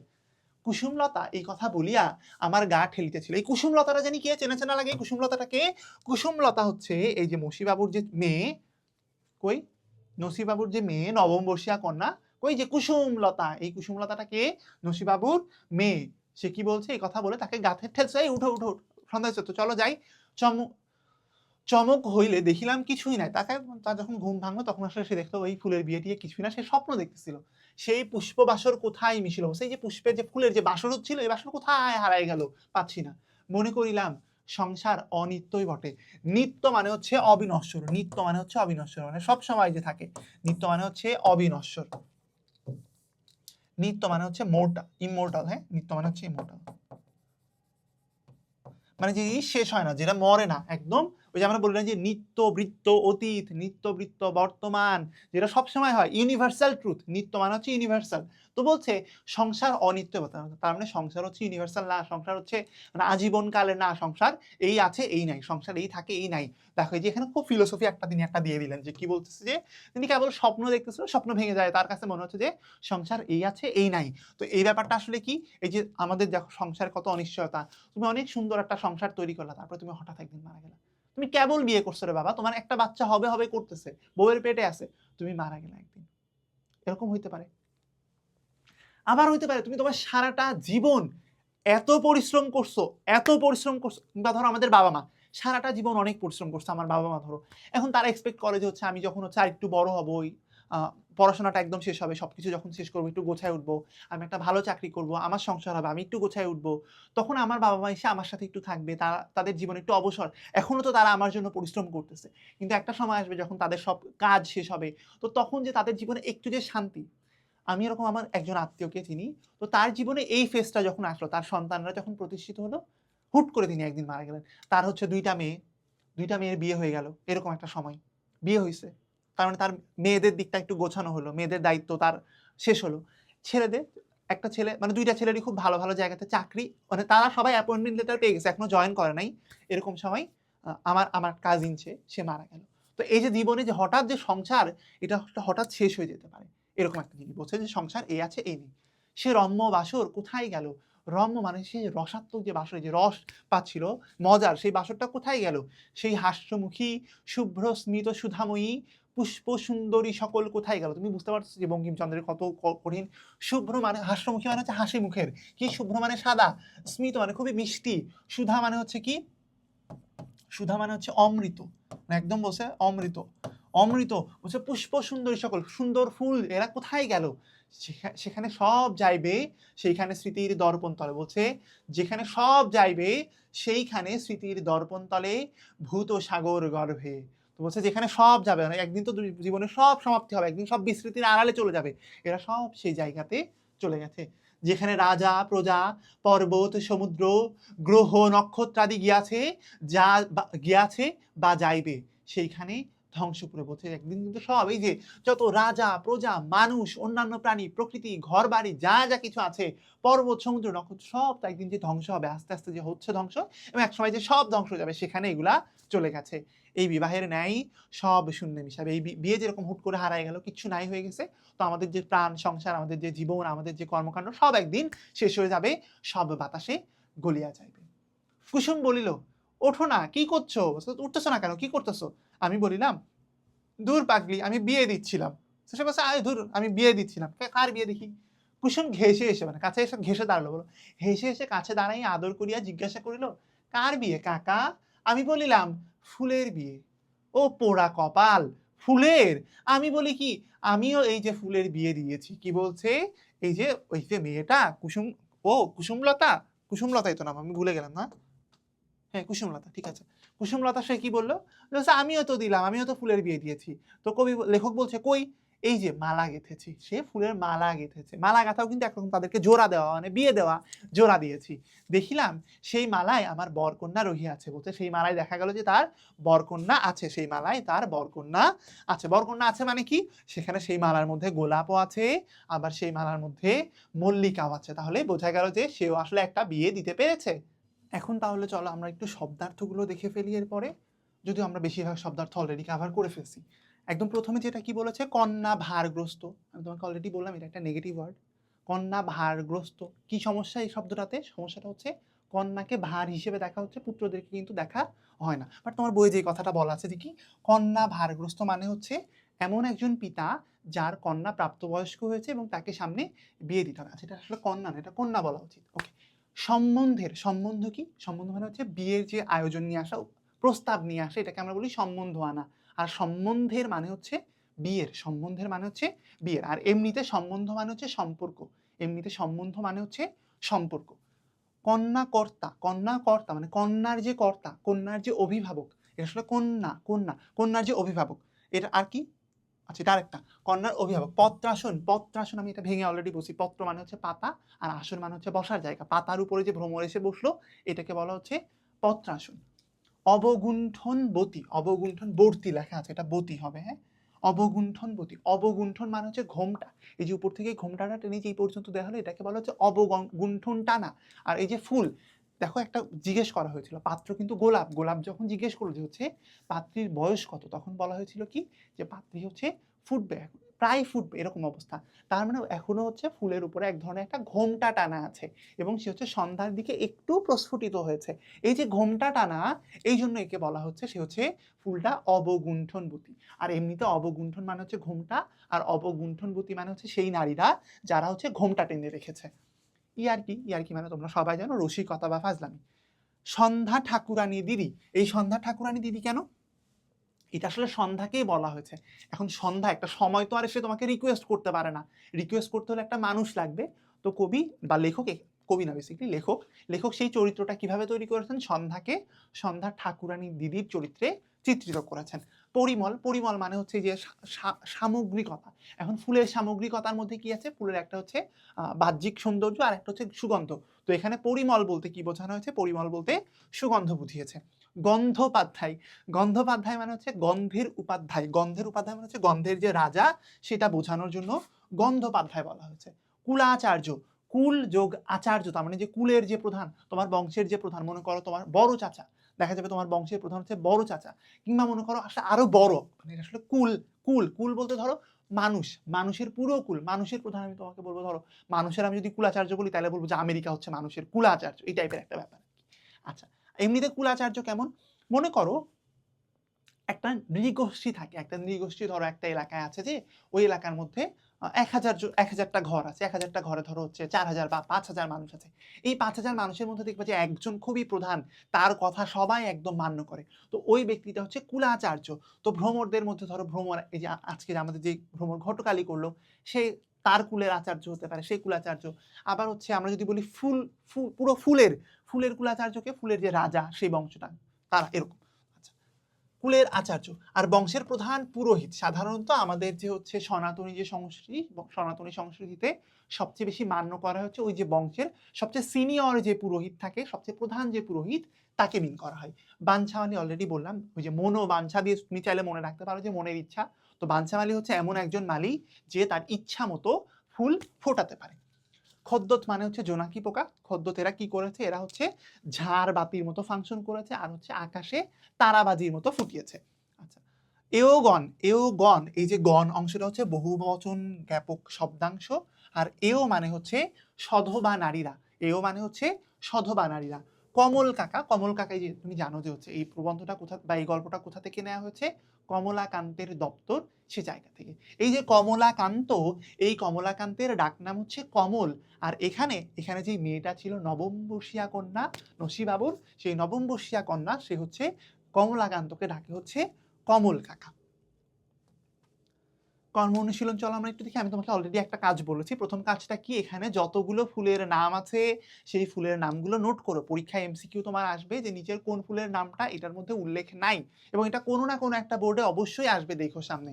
সো এটার ব্যাপারে একটু কেয়ারফুল। আর সাথে কি, ওই ফুলের গন্ধটা কেমন বা ওই ফুলের কি কাজের বর্ণনা দেওয়া হয়েছে সেটা নিয়ে একটা নোট করে ফেলো, যে এই ফুলের এই 5টা কাজ আছে, বা এই ফুল এই 5টা কাজ করেছে, বা এই ফুলের এই 2টা কাজ আছে, বা এই ফুলের এই একটা বারই উল্লেখ করা হয়েছে।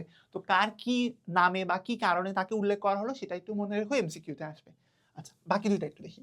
এক, পাঠটিতে যেসব ফুলের কথা বলা হয়েছে সেগুলোর নাম। আচ্ছা, এটা আমি অলরেডি বলে ফেলছি, তাহলে আসলে আমি যেটা বললাম এটা আসলে 1 নাম্বারেই ছিল। ওকে, এটা 1 নাম্বার। আর 2 নাম্বার কি, ফুলের বহুবিধ ব্যবহার লিপিবদ্ধ করে শ্রেণী শিক্ষককে দেখাও। আচ্ছা, এটা আসলে তোমার পরীক্ষায় আসবে না, বাট এটা তোমার ওভারঅল যে ফ্রি হ্যান্ড রাইটিং এর যে স্কিল সেই জিনিসটা ডেভেলপ করবে। আর না আসলেও এখান থেকে কিছু জিনিস তোমার হচ্ছে যে কোনো সময় ঘ নাম্বারের একটা উত্তর লেখার সময় কাজে লাগতে পারে। সো এটাও লিখতে পারো।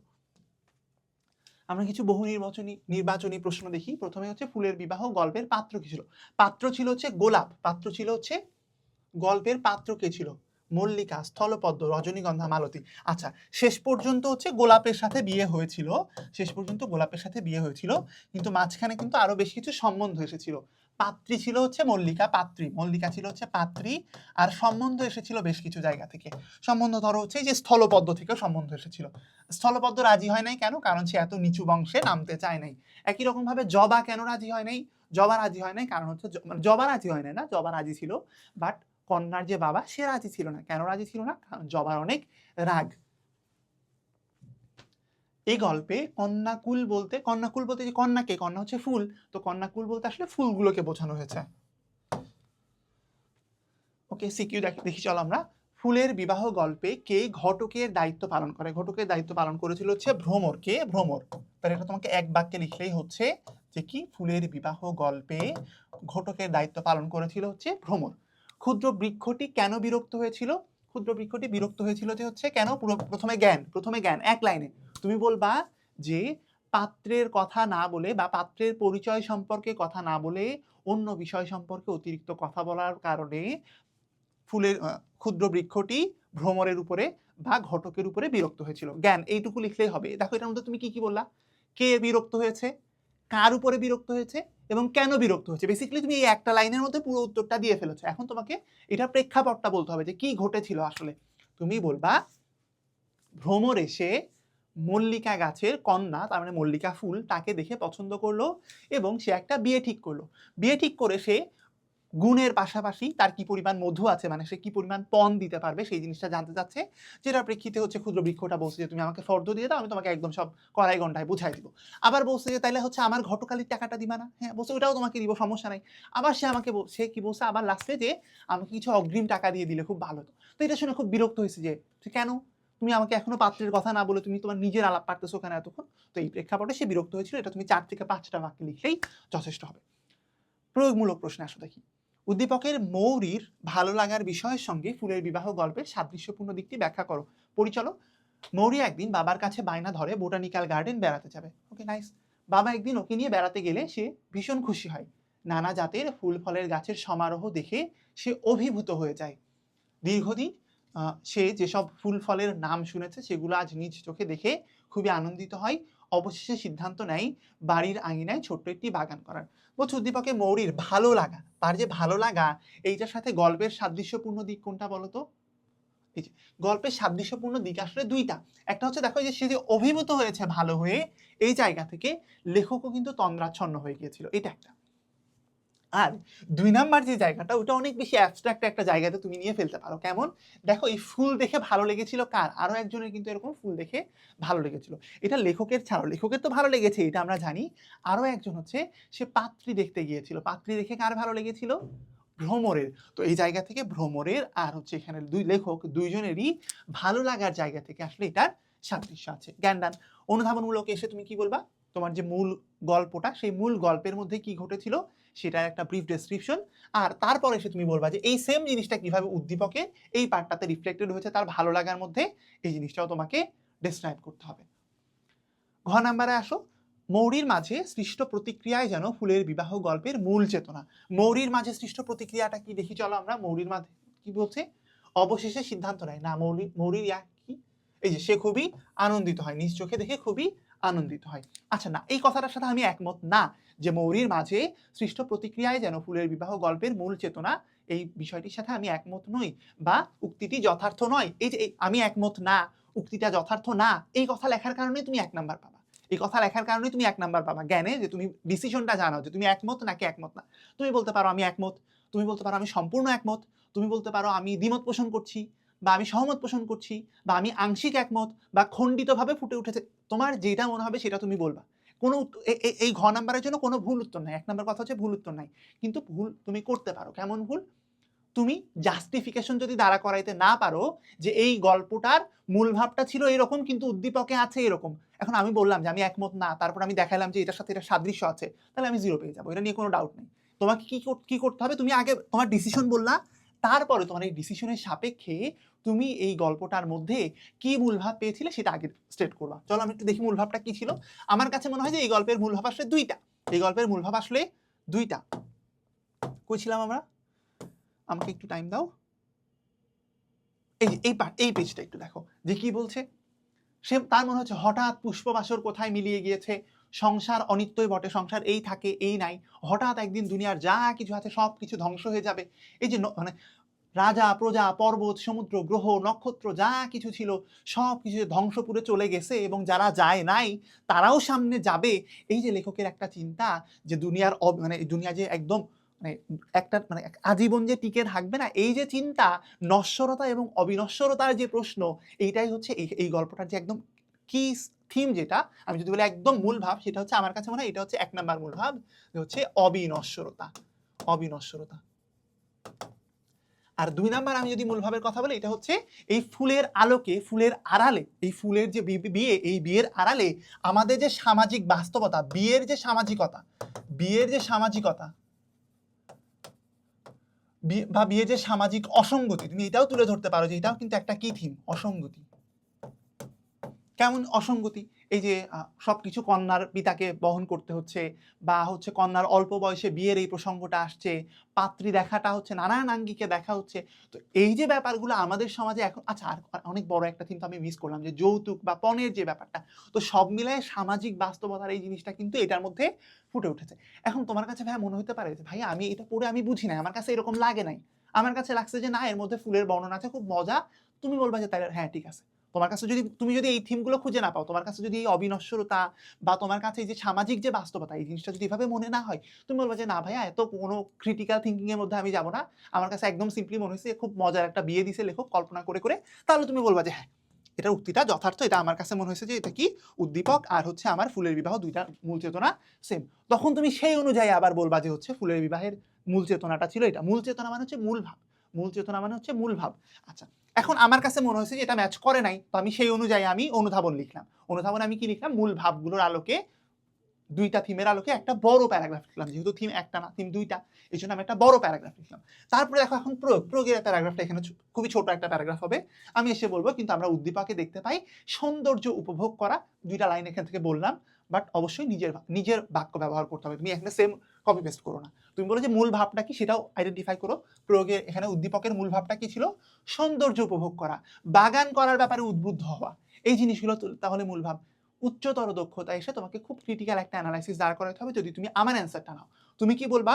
যদি আমরা উদ্দীপকে দেখতে পাই উদ্দীপকের মূল চেতনাটা হচ্ছে সৌন্দর্য উপভোগ করা এবং বাগান করতে উদ্বুদ্ধ হওয়া, এর বিপরীতে আমরা ফুলের বিবাহ গল্পে দেখতে পাই কি দেখতে পাই? ওই যে আমি তোমাকে একটু আগে 2টা থিম বললাম, তুমি বললা এটা, এর আলোকে আমরা স্পষ্টতই 2টা বিভাজন দেখতে পাই। বা তুমি চাইলে তোমার ভাষায়ও লিখতে পারো যে একটা বিভাজনে একটা দিকে আছে এরকম, উদ্দীপকে আছে এরকম, আর আমাদের গল্পে আছে এরকম। এর আলোকে আমরা বলতে পারি উদ্দীপক এবং ফুলের বিবাহ গল্পের মূল ভাব দুটি ভিন্ন। ক্লিয়ার? আই হোপ যে তোমরা জিনিসটা বুঝতে পেরেছো। আর যদি বুঝতে না পারো অবশ্যই আমাদের গ্রুপে পোস্ট করতে পারো, যে কোথাও কমেন্ট করে মেনশন করে জিজ্ঞেস করলে অবশ্যই উত্তর পেয়ে যাবে ইনশাল্লাহ। বা তুমি চাইলে আমাদের কাউকে নকও করতে পারো। সো আশা করি যে তোমরা বুঝেছো, না বুঝলে তো কি উপায় বললাম। দেখা হচ্ছে পরবর্তী কোনো ক্লাসে, ততক্ষণ সবাই ভালো থাকো, সুস্থ থাকো, পড়াশোনা এবং হালকেনস্টাইন ইনফিনিটি স্কুলের সাথেই থাকো। আল্লাহ হাফেজ।